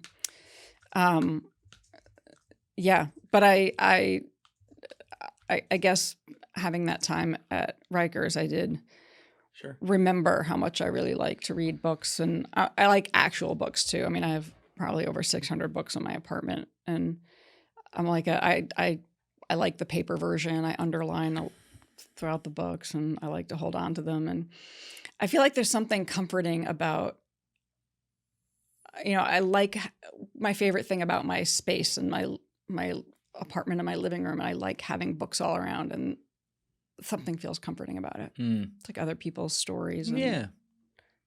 Something other perspectives to have, way to kind of escape out of the moment too. I like it a lot too. So yeah. I don't have 600 out there, but I like my Kindle. So, you know, we roll in there. But you know, as I just mentioned, you end up at Penn. Like, you're an extremely intelligent individual, and knowing like what was happening during your teenage years and everything, the idea that despite everything going on and your whole social life and that, like, you were still in a position where you're obviously getting damn near straight A's and clearly doing well in school and doing that self-motivated, because as you said, your parents didn't really seem to care one way or the other. You end up at Penn. That's kind of amazing, you know, like to get there despite all that. I'm sure you didn't feel that way at the time, but like, I can imagine the compartmentalization of all the things you went through that clearly are felonies that happened to you, by the way, you know, to still be in that position kind of on your own 2 feet and get there is an incredible accomplishment. So when you went to college, did you know what you wanted to study or have a dream of what you wanted to do in the real world? No, I didn't. And I got there in sort of the regular like College of Arts and Sciences, and sort of process of elimination, I started focusing on economics, and then realized maybe I should go into law. Maybe I should do the pre-law track. And the Wharton School is also part of the University of Pennsylvania. And I realized, I think I want to go to the Wharton School too. But if you apply to that to get in, and I had applied to the College of Arts and Sciences. So I had to then sort of get admitted into the Wharton School, and I did a dual degree. So I got a degree of the College of Arts and Sciences, and then I got a degree at the Wharton School. And so that's why, because I made that decision after my sophomore year, I ended up spending one summer just to take a couple of extra classes, because I had to take about that's extra a lot. credits. And that's when I lived in a fraternity house that summer. You lived in a fraternity house? I did. Like, most of them were gone right. for a lot of that time, but they were all my friends. I tended to have a lot of guy friends. Yeah, it does. I don't even know. I think you've named Is like one more, female friend the whole time. Autism? I just no. I don't think that's more, no. That's not where I was going. I like related more. I got along well with guys, and I think because there's something a little bit more complicated about female relationships that I didn't know how to navigate. Like and what? Guys are much more straightforward. That guys are there are a lot of dudes that can be passive aggressive and whatnot, but I think that guy friendships and relationships with a guy tends to be much more straightforward. What you see is what you get. You know, if I had a guy roommate, my friend Marcus was my roommate after sophomore year, and you know, we would like, you know, I'd be like, Marcus, fuck off, you didn't clean up this or whatever. But when I had female roommates, it was like they would just like slam the dishes a little harder instead of saying, you know, and I couldn't stand that. I cannot stand passive aggressive shit. Yeah. I can't stand it. I'd so much rather people are just straightforward. And so I just found it easier to be friends with guys. And so when I was staying that summer, I was friends with all these guys in the Pica fraternity, and because it's summer, most of them are going back, and so there are going to be all these empty rooms in their house, or a lot of empty rooms in their house. So I just stayed there for the summer. What were your relationships like in college? I actually didn't have a boyfriend in college, so I never had when I went to college, I had this boyfriend, Leo, who of course I'm still friends with. How old was he? Leo was 4 years older than me. All right. You're doing a little better. So 18, 22, that's legal, right? Yeah. Dave's given the sign of approval. I was 16 when he was my boyfriend at first. Jesus Christ. I'm trying to help.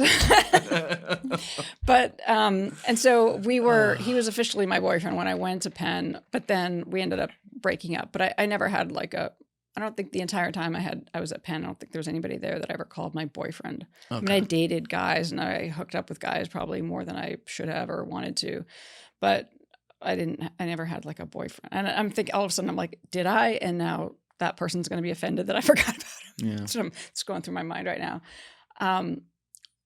But I wasn't like in a relationship.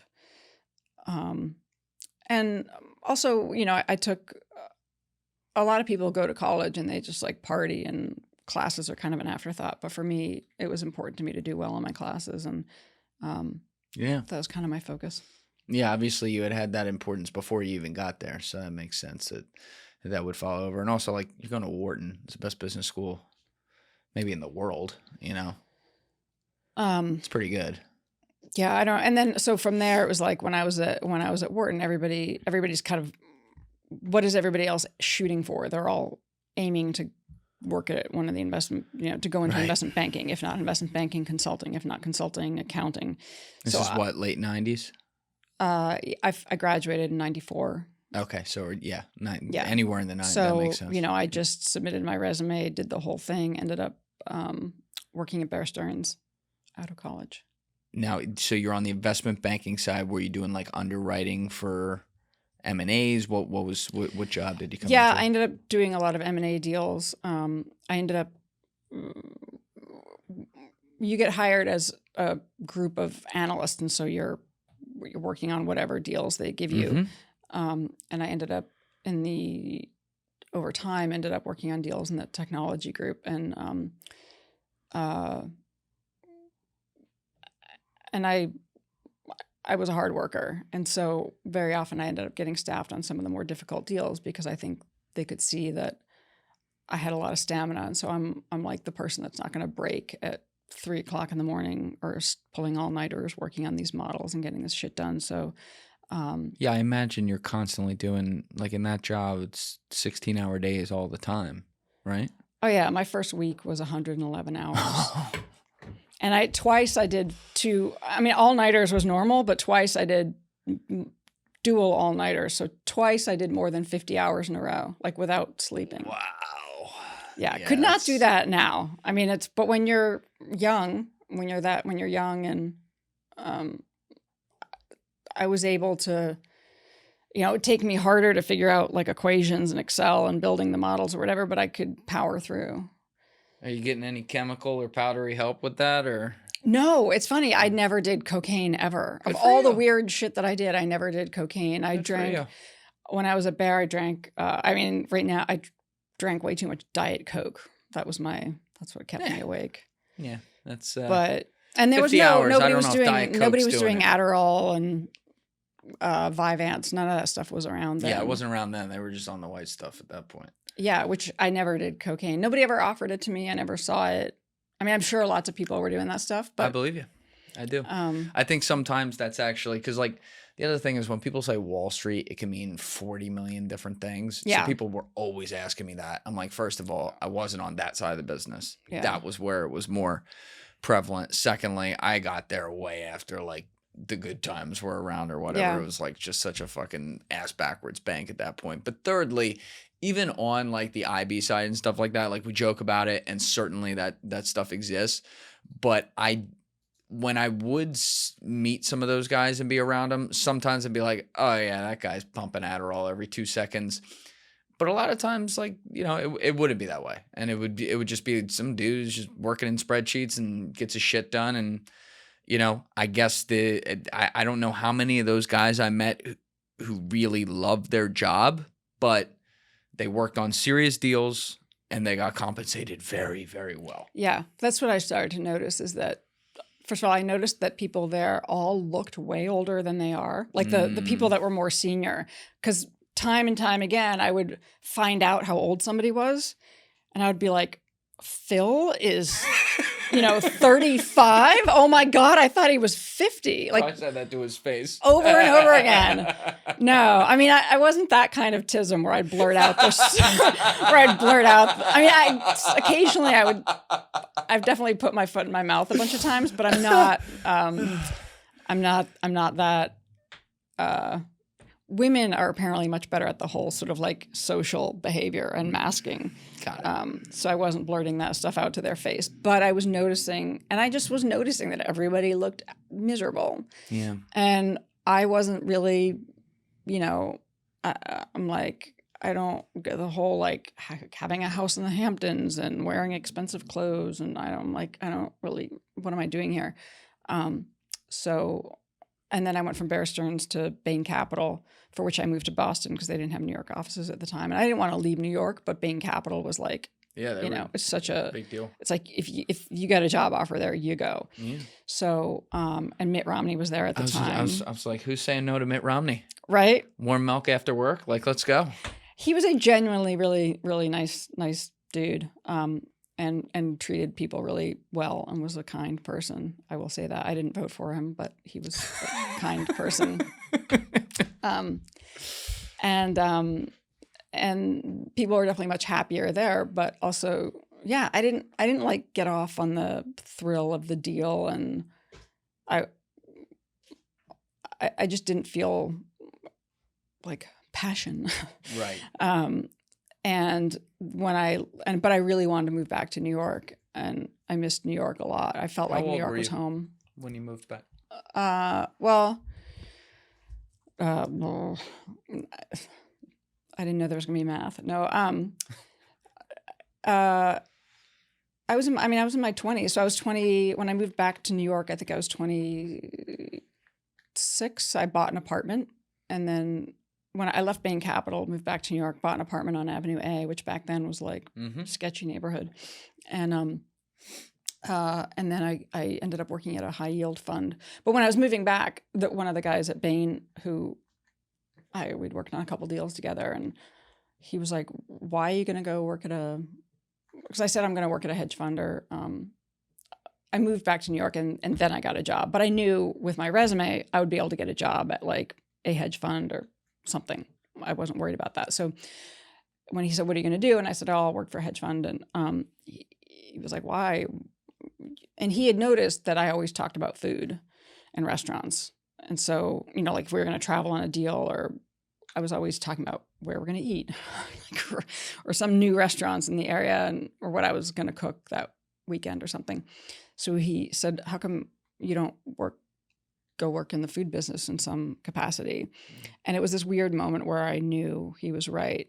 But I had this thought of like, because he said, "You don't seem to really love this work." And I was like, do you? Right. Like, does anybody? But I had bought that apartment on Avenue A, and I had to pay for it and all that. And so I did go work at a high yield fund for a while. And then eventually I left and went to culinary school. At what point did you have that quick marriage you were talking about? I was 27 when I got married. So you met him in New York? Yes. He worked for Highbridge Capital, a big hedge fund. Yeah, and I had interviewed there and then went to work somewhere else. And when I took a different job somewhere else, he, like a gentleman, waited until I took another job and then asked me out on a date. And then he didn't want the lawsuit while you were still there. I respect that. That's a good move. That's classic. It's funny now, the stuff that wouldn't be remotely acceptable nowadays, so much inappropriate shit happened back in the day. Oh, like so much. Yeah. And I mean, a lot of it was fine. Like when I worked at Bain Capital, I worked with mostly dudes, and we would joke around and say inappropriate shit, and it was all funny and hilarious, but you couldn't get away with that stuff now. Oh yeah. And that was also, that particular part was notoriously such a male business. Yeah, for sure. Which was fine for me because again, I was just used to having a lot of guy friends. So, it's not like you're going to offend me easily at all. Before you got married, like after college, while you're working sometimes 100-hour weeks and stuff like that, are you getting into any relationships, or is there no time for that? There was really no time for that. I mean, I got myself into some interesting situations, but define interesting situations. There was no time for relationships. Can we define? There's always a curveball with you. So what do you mean interesting situations? So I had a couple funny situations with, people in the context of work. I mean, there was some really inappropriate, like dudes that would, married dudes that are hitting on you, and you're like, what? But I didn't have any relationships, but I had a very brief thing with. It's funny because you're getting all these stories out of me that I want to put in like a subsequent book. I will read that book with this senior managing director that if I told people that I worked with around that time that I like hooked up with that dude, they would be like, what? Him? Like there was something about him that everybody was, see now you can like, I'll tell you the story and then you can psychoanalyze me.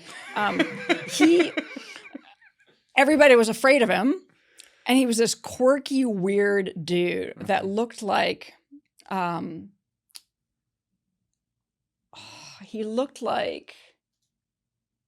was very small, like physically small, and had like a big nose, like not an attractive dude by any normal standards. But there was something I found attractive about him because he was kind of really scary, or people were afraid of him. And I never worked on any deals with him, but his office was down the hall from where I was, and I just noticed that people were afraid of him. There's something about me where it's like if something seems like a bit of a dare, it makes me interested and intrigued. And so he had this pinstripe suit he wore sometimes. It made him look like a total gangster. And so I complimented him on it one day in the hallway, and he was kind of like, why is this young analyst speaking to me, And then sometimes working late, I would pop my head into his office, ask if he wanted food. Like, I'm ordering food, you want some, But it became almost this funny challenge. And then eventually he asked me out to dinner, and I had a little thing with him, which is weird and funny. But so I had the occasional like random situation, but there was definitely no time for relationships. Right. I did meet some guy once who like wanted to get into a relationship. I was like, dude, I don't have time. Yeah, there was no time for relationships. So you come back to New York at 26, 27. You get the apartment on Avenue A. You're working at the High Yield Fund. You end up meeting the guy who interviewed you at one of these places, but then you worked at the other place. Yeah. Right. And how long were you guys dating before you married him? I think we got engaged. We were together for a year and a half, got married. We're married for a year and a half, and then split up. Why had you like, because you said earlier you never wanted to have kids or anything. A lot of times like that's a part of why people got it. It's not the entire reason people get married, but that's a part of the reason people get married. What, like, did you see yourself getting married? Did you want to get married? No, was that like I was really surprised. And people that knew me were surprised because I just wasn't the type that people didn't look at me and think I was going to get married and settle down. So I guess I still had a bit of a, whatever it was about me that people were surprised that I settled down. So, but I seem to like do things that would surprise people. So even getting married at that young, now getting married at 27 is kind of young. Yeah. But that it was surprising to people, and a really good dude, and certainly, especially on paper, like went to Brown. He had gone to Wharton graduate school. I think he was 6 years older than me. And, had gone to like Dalton High School in New York, and captain of the baseball, basketball, and football team. And like really. Is his name Winthorpe? No. Okay. No. But really good guy. And I would have been like set for life because, he was farther ahead of me, was just at that point where you're starting to make a lot of money. But yeah, getting married was not the right thing for me. And I the whole sort of role of being a wife, and, I had to like what seemed like a very big diamond ring that always felt awkward to me, and I didn't really want that. And so anyway, we divorced. And what did you? I mean, we kind of talked about this a little earlier in generalities, but like in the build up to before, I guess it gets weird when you get married and you didn't want to play that role.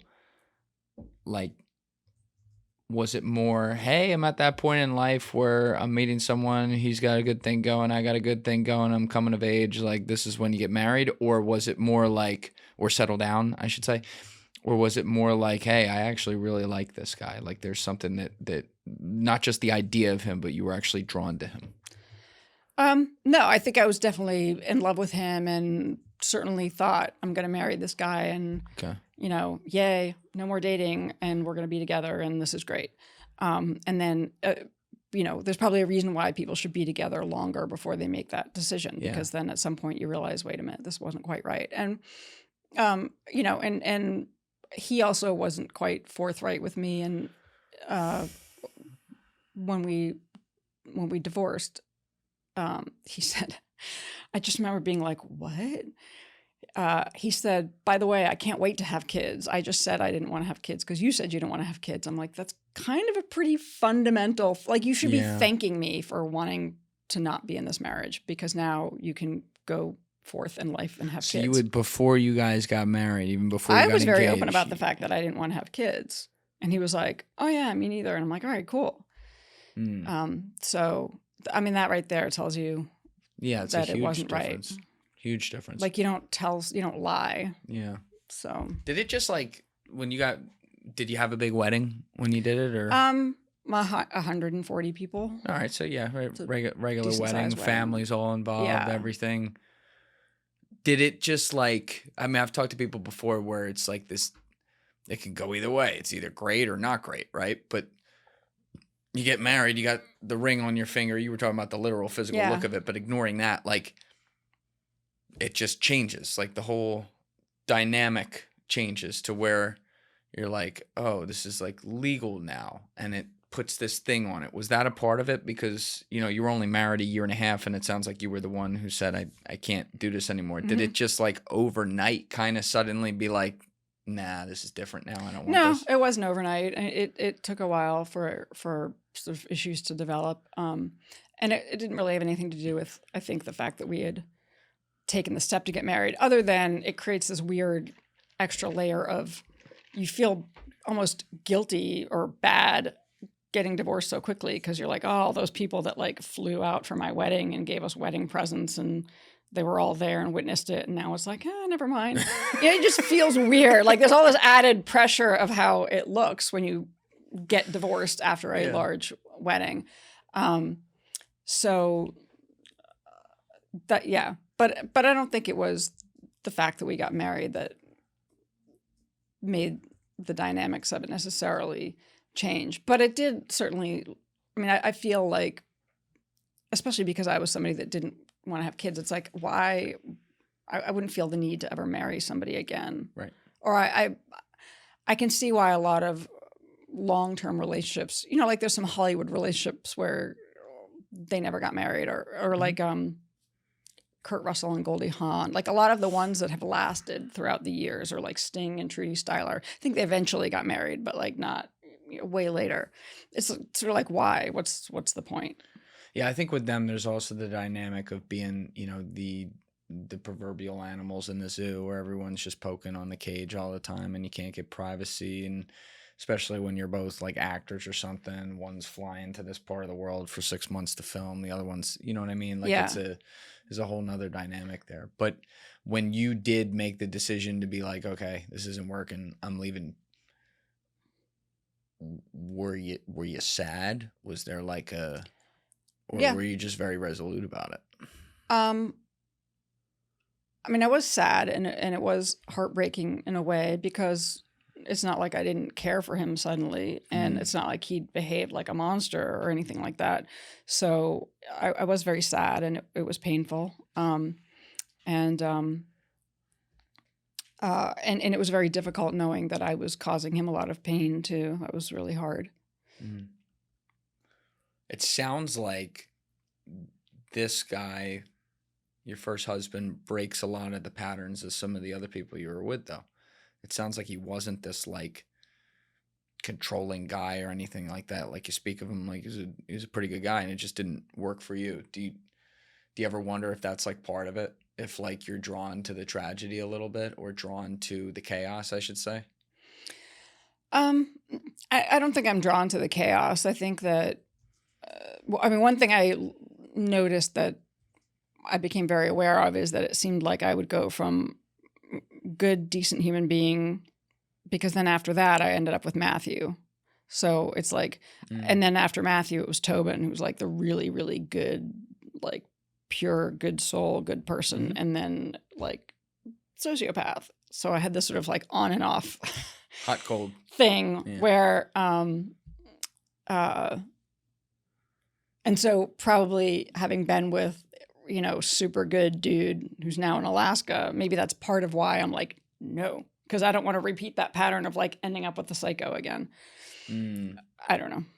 Or I'm just like, Yeah, just don't want to be there in a could be relationship. something there. I don't know. I think sometimes these things get oversimplified a little too much personally. Sometimes there are like both males and females have some just like almost evolutionary slight weaknesses in how they go into relationships, right? We have different ones. With women, you'll find it to make it really A and B, like they'll go for the bad boy but not the nice guy, right? Like even in my life, when I think about it, when I'm very like, hey, you got to come get me, with women, easy, they're there. When I'm not, couldn't get a pardon with a fistful of them in a woman's prison. I mean, it's like, it's crazy, you know what I mean? So there is a dynamic there, but then when you add on top of that like you also have all these underlying like experiences that shaped a warped view of how you look at a man, the whole like hot cold pattern relationship to relationship makes a ton of sense, because it's like it's hard for you to even understand what you want because you're not sure what normal is. I don't know if you ever thought of it that way, but that's how it's coming across to me. Yeah. Or I know it just occurred to me, it's sort of like the way our elections sometimes work, where it's like we swing from like one extreme all the way to the other, and then everybody's like, oh my God, we can't have this. Now let's vote. Now let's go all the way left. Now let's go all the way right. That's right. So certainly I'm not doing any of this consciously, but yes, I think I certainly have, because of everything that I've been through. And even after just that one relationship that became so chaotic and destabilizing and messed up with Matthew, I think after that, I craved no drama whatsoever. And so with that guy, Tobin, he was very, very easygoing, like from Colorado, had that very, very laid back vibe. And, and it felt very safe and comforting and no drama. So right. I don't think that I've ever necessarily been drawn to that. I mean, I don't even like it. Like the whole fighting thing. I don't understand fighting in relationships where people fight all the time. Like I get upset when I just hear somebody fighting and or even just bickering, like really upsets me. Did you get in your earliest relationships, the ones in high school, did you get into fights with your boyfriends? Did that ever happen? Oh, when I was married, we got into fights sometimes and which was like exasperating to me and he would get a bit jealous, and I was like, what did I do wrong? I don't understand. I didn't do anything wrong. Why jealous of what? Jealous of like, because I had a lot of guy friends and I was still in touch with some people and, would sometimes like hang out with other, like I had guy friend, like I wasn't doing anything wrong. And in my head, I'm like, I don't understand. I'm not doing anything wrong. Why is he so freaked out? And then I would get mad and then he would get mad and then we get in a whole fight about it. And that's part of what it was like, yeah, this isn't going to work for me. Did you have, these are kind of exact questions, but I'm just trying to get like a picture. Are you the type that when that actually does go down, like you are yelling and you raise your voice, or you kind of shut down and they're raising their voice? I think in the past I would, if I got frustrated enough, I would raise my voice, but I certainly wasn't quick to. It's like you'd have to push me pretty far and then I'll raise my voice, but it's not like I do that by default at all. And we talked about this earlier with your earliest relationships, but you never like had people you felt like you could go talk to about this stuff. Like you kind of kept, at least it seems like, I don't know if it was still this way when you were an adult, but like when it came to your relationships, you kind of kept that thing compartmentalized with yourself. Was that still the case at this point? Or, are you going to your mom talking about like, how do you be married or things like that? Oh, no, I never relationship advice. I never went to my parents. What about your sister? Not really my sister either. I don't know who I went to. I probably didn't seek out advice enough, which, led to me maybe not making the greatest decisions sometimes. And I think in terms of being somebody that is easy is a good target for what ended up happening to me in some of these relationships. Part of what made me a good target is the fact that I am a bit of a loner in a lot of ways and introverted. And I don't have sort of like the lifelong BFF girlfriend who's all up in my business and knows everything, or like a bunch of girlfriends that I hang out with all the time who are going to be scrutinizing the next guy that I'm dating. And because I don't have that, and I'm not talking to somebody all the time about everything, it makes it that much easier for those people to do what they do. See, here's the thing that gets demonized a lot now about like these girl groups and the gossiping and how they'll shut down things before they can start, and it creates a mess for some guys. And I get that, and like I've encountered that. Guys out there have encountered that. It's very annoying. But I do think the alternative of like not having strong women friends around a woman can be way worse on the downside. And I think you're a really good example of that, because you only ever really had guy friends who can't talk to you on that level, can't relate to you from that side of the relationship, certainly don't realize like formatively what happened to you to get to these points in your life and how you look at relationships. So it would have helped you a lot, to your point, if you did have some sort of strong female presence around you to, at least try to swat things out from the outside or see some things where they could be going wrong. And you still don't have that today. Is that fair to say? You don't really have like hardcore female friendships to this day? I have female friendships, but what's interesting is that they're more recent. So it's just the people that I'm still friends with that I knew from a really long time ago are mostly guy friends.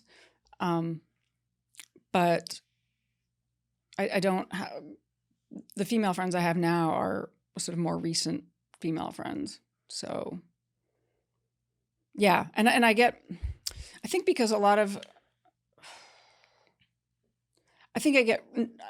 feel wary that I'm going to disappoint people, because I'm just not that female that's going to get excited to go to somebody's like baby shower or wedding shower or like girls' night out, or like, I'm just not that person. I don't want to do any of those things. And so I don't want to, I don't want to disappoint somebody in the context of a friendship. So I get very like worried that I'm going to disappoint somebody. And so it's hard for me to get close to people in a friendship context. Because it's like, to me, it's like a relationship. It's like, I don't want to get into a relationship with a guy because exactly I have a lot of stuff to figure out in my life. I don't want to give all of that of myself to you. And it's a similar thing with basically friendships, where it's like, but now it's like, now I'm obligated to spend time with you and to a certain degree or whatever. It's a little bit of that same dynamic where I don't want to disappoint somebody, and I don't want to feel like I'm in a relationship. No, I totally, that makes a ton of sense, because it's not gender specific is the point. But the one big difference between the two genders is that there is an element of potential romantic relationships when you're talking about males, versus with females, there's not that. But if you're treating it the same way, where it's like you're putting a lot of pressure on yourself, as you're just describing it, to have to live up to whatever you think that standard is. Right. And you're afraid of disappointing people. That goes back to the beginning of your formative psychology, to where it's like you were constantly put in a lower position from your earliest relationships and stuff. And you felt like you had to play up to people, and it probably, I'm guessing, affected your self-worth, and that has manifested in how you make friendships. Yeah. Yeah. No, I've definitely had issues with self-worth that then translated into me getting into a lot of situations that if I had had higher sense of self and been able to protect myself better, I would have. But I had like pretty crappy self-esteem. And yeah, probably still do. But and yeah, as far as non-romantic relationships, I'm that friend where, like, if you need something from me, or if you're having a problem or want to talk to me and you need help or a solution, or you want like, I'm really good in a crisis, or if you need something, or if you need help with something, like, I'll be there. But like, I really don't want to just kind of, I'm not that good at like the casual hanging out because especially right now in my life, because it's like, well, I got like shit I got to get done. I don't have time to hang out. But if you need something, I'm there. Right. Have you been like open about these, I guess, like anxieties you have with some of the women that you're making friends with now more recently? Like, where you kind of tell them these things and get the reassurance from them that like that's okay? To some extent, yeah. And actually, the Autism diagnosis actually helps a lot for that, because it's like, look, this is who I am. I'm Sarma. There's a I'm name autistic. for it. Yeah, exactly. Like, there's a name for it, and I'm able to, some of the people that I'm friends with, I suspect if they went through the whole process, the same thing as I did, they would probably also get a diagnosis, which then makes it a lot easier. Okay. So you find some of your own kind too. I Yeah, get you. it helps a lot. And I mean, and that's probably sure. why the situation with the guy in Alaska worked so well, is because he also, didn't want to hang out all the time when we were officially in a relationship. Right. It was like we would see each other a couple of times a week, and that's fine. Yeah. And we didn't need to like hang out all the time. And I wasn't asking him to, come to some family events or dragging him to all these places that I knew he probably wouldn't want to go. Right. And we were just very similar in that way. So it does help to have other friends who are similar in this way. When you're not doing things alone for fun and you actually are with other people, regardless of who it is, what types of things do you like to do for fun? Like, all right, you're not someone who's like into baby showers or like going on to girls' night on Tuesday or whatever. But like, do you like going to a nice restaurant or something like that with other people? What kinds of things are you into? Yeah, I mean, I love restaurants, I don't go to them by myself. I only go if somebody else is taking me, just because that's how things are right now. Good. But if I had the money to, I would probably go to nice restaurants a lot more often, just because to me, that's like one thing I can't stand doing is Broadway shows or theater or stuff like that. I just don't, I'm not into that. I don't like Broadway shows, stuff like that. You don't strike me as that type. No. But I love restaurants. And to me, restaurants, like a whole experience. It's like theater. And I like going to a restaurant that I haven't been to before. And, and I'll notice all the details. And it's really fun to go if there's somebody else who's also interested in that stuff, because then you can talk about it. So Right. I love really nice restaurants. And, yeah, I mean, I'm kind of like, I'm just easy. I like having really interesting conversations with interesting people, and time more like one-on-one time and having more in-depth conversations versus going to a party and like having a whole bunch of small talk type shit. Like, that's exhausting. What are your main love languages? Are you aware of that? Oh, acts of service. Like, if you come fix something for me, so the guy who moved to Alaska was worked in maintenance, so he fixed things. But I admired that very much. Also, remember the plumber that took out the potato from the toilet? Right. Sounds like you were into that. No, if you could see that guy, oh my God, no. But I do, I definitely find it attractive when people are good at, I'm very good at fixing things myself. Like, I can fix things in my house. I can install shelves and things and whatnot. But I really like people who can, build and fix things. And the opposite of my love language is gifts. Like, I get really 100%. annoyed when somebody gives me something impractical. Because I'm like, well, I don't want that. I could just sell that and get, I don't want. Give me the receipt. Can I have the receipt? Like, I actually have, at this moment, I have these earrings and a necklace that this dude gave me a few years ago. And I'm like, it's time to finally sell them. Like, I want to sell them. But if you give me something practical, I will appreciate that. Like, something useful. Yeah. Yeah. And so, especially if somebody notices something very useful that I might need, I appreciate that. So I like practical things and, yeah. And it makes sense. Acts of service. That means a lot sense. to me, especially if it's something that is noticed. Because I'm really bad at asking for help or asking for anything. Super bad at that. Which, again, another thing that probably helped get me into some not good situations, because yeah, I'm like afraid to go ask for help. So if somebody comes and they're like, I'll do this for you, I'll sort of fall for that. Was that something your whole life? Like even as a little girl, you just, for whatever reason, didn't want to do that? Like, what do you think that comes from, not wanting to ask for help? As if there's some shame in being a burden. And actually, I just remember, even in the moment, I remember thinking about how unusual it was and sort of sad that when I stayed in that fraternity house that summer and I was moving into this friend of mine's room and I'd gotten an AC and I, not surprisingly, couldn't lift the giant AC myself into the window because it's kind of not an easy thing to do. It's a big, heavy, I'm pretty strong, stronger than I look, but I couldn't lift the AC into the window myself. And I had to go to another floor and ask some of those dudes there, like, hey, can you help me move this AC into the window? And for some reason, I didn't want to ask for help so badly that I remember I started to cry in my room. And I remember thinking, okay, this is really fucked up that I'm this upset about not wanting to go ask for help because I somehow just feel like they're going to be like, you know, and that's mortifying to me. You'll disappoint them. I don't want to be a burden. Yeah. Yeah. Wow. So it's really hard to ask for help.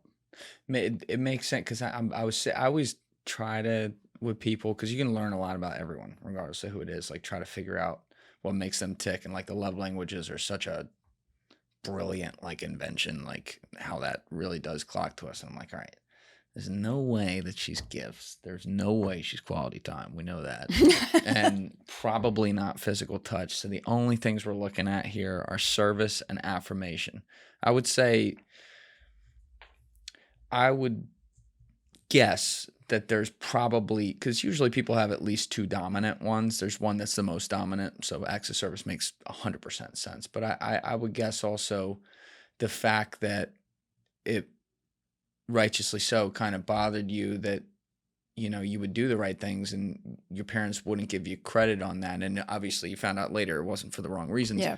You know, there's probably some sense of wanting to be told like you're doing a good job on some things, or, you know, not being told like, hey, especially given like how some of your story was put out there, you don't like being told you did a bad job on something. Like if you didn't. So maybe that one would make sense too. Yeah. I have a female friend who is always constantly telling me she's proud of me. Yeah. And I'm like, you know, it helps. It helps a lot. And yeah, it helps a lot. I mean, even I get affirmation from strangers in DMs. Somebody in my DMs had finished reading my book and wrote some really nice feedback to me and was like, you know, I hope you know it wasn't your fault. And I'm like, and then she repeated it a bunch of times. And I, of course, read it and then burst into tears like Matt Damon and Good Will Hunting. You know, it's okay. Like being told it's not your fault. Yeah. It even from somebody I don't know through my DMs meant so much to me to hear that. I think we hit a bingo there for sure. What point, where did you actually make the move and leave investment banking to go to culinary school? Was that when you were leaving that marriage, or were you still in that marriage? No, it was before. It was before. So I went from Bear Stearns. So I did my 2 years at Bear Stearns. Then I went to Bain Capital. Mm-hmm. I was there for about a year and a half, I think almost a year and a half. I moved back to New York, bought that apartment on Avenue A, got a job at a high yield fund, and that's when I realized like this work is not for me, because there's something about the adrenaline and the pressure of working on these deals and being so consumed in the, like, you don't have time to think about it. You know, there's a bit of something that you're getting from the urgency of that type of a work where, you know, you're pulling all-nighters and you're like just always getting shit done, that you're not stopping to think about, hey, do I really like this? There's no time to stop and think about that stuff. But at the high yield fund, it was a much looser schedule. And then that market sort of came apart around that time, and there weren't a lot of deals to look at. And I remember this guy was like, all right, you know, here's a bunch of research reports on like oil and gas industry. You can be our oil and gas industry expert. And I'm like, no, it's like, I what am I doing here? Yeah. Like, I don't, and I just felt like I didn't have a lot in common with people in that world. Sure. And so, and I was engaged and going to get married. And then that's when we had these conversations where he was like, well, why would you, well, then don't. I mean, I was miserable in that job. Not because they were all very nice people, but it just was like, I don't like Not this for you. at all. Yeah. Yeah. And especially because that market had dried up. So there wasn't any urgency. There wasn't a lot of stuff to get done. And I'm like, what am I doing here? So that's when I made the decision to go to culinary school. So you had always had something with food, like you were saying. The guy at Bain was even telling you, like, "Oh, you seem to be so into Yeah, these my restaurants mom and was a stuff." chef, and so when I was young, I grew up like watching Julia Child, and there was no Food Network, but I watched a lot of cooking shows. And another clue was that even throughout college, I got subscriptions to Food and Wine and Gourmet magazine, and I loved those magazines. Like, got excited when they arrived, and that's what I'm reading and excited about. Whereas, some of the people in my classes had their like Wall Street Journal subscriptions, and they're all into business and finance news, and I'm like, I didn't care about that. So that was a clue also. It's also, and by the way, it's like something. Culinary arts is a creative kind of thing. You were coming from like a purely, analytical, and you were good at it. That's perfectly possible. But, like if your brain is more wired this way towards the creative side, even if you're really good at something analytically, it's not going to do it for you. I've seen that story so many. I mean, I'm certainly a part of that story too. Yeah. Like, I didn't like banking. I was like, I like writing and talking to people, But also, not for nothing, cooking for people and serving food is like the ultimate act of service as well. So it's kind of like in line as well. So obviously it sounds like your husband was supportive of that, which that part's pretty cool. Yeah. And then you go after that. But were you always, this was the other part, like when did you become vegan? And when was that a thing for you? Did that develop later, or was that something you had practiced for years at this point? No, it was much later. It had never occurred to me that I would be vegan. It like just never occurred to me. And when I was in a relationship with that guy Matthew, and so he had a whole restaurant background and restaurant company. I met him because I started working on. He was doing a second cookbook, so I was hired to basically be the recipe tester and help write the book. And then I started getting involved in his restaurant business, and then we ended up in a relationship. And so, and then a lot of stuff happened that I cover in my book, but he was my first situation where when I got into that relationship, I'd had a decent amount of money for somebody my age because when I worked at Bain Capital, we co-invested in deals. And so those would then turn around even years later. And then I had bought and sold that apartment on Avenue A. When I left that marriage, I didn't want alimony or any kind of a big settlement. I could have, he made a lot more money than I did. He was older. I could have gotten money out of that. When I got divorced from him, I could have gotten more money out of it or some kind of an alimony or something, but I didn't want that. I just sort of wanted what I came in with. But anyway, when I was in the relationship with Matthew, I had like about $250,000 in assets and money and accounts on my own from my work and from a lot of these deals turning around in a big way. And about a year and a half into the relationship, I was in debt by the same amount from putting money into his businesses, which of course all went down the tubes. So yeah, he was my first, I like to say sociopath rodeo, but allegedly, I don't want to make any judgments about him, but that was my first time having something like that happen with a person who doesn't exhibit empathy. All right, real quick, I got to take a quick break, just go to the bathroom. Yeah, me too. All right, cool. So perfect timing. Joe, what are we, like 2 hours and 20-some minutes in? All right, so we'll come back, and now we're going to go through kind of the whole story and what happened here in the business you built, and then marrying Anthony and everything that happened there. It's a wild story, and I want to get your perspective on that. So this might be a second podcast just based on the time we've been going for people out there. If not, you'll keep listening right now. If so, you'll see that second episode sometime soon. So we'll be right back. Thank you guys for watching the episode. If you haven't already, please hit that subscribe button and smash that like button on the video. They're both a huge help. And if you would like to follow me on Instagram and X, those links are in my description below.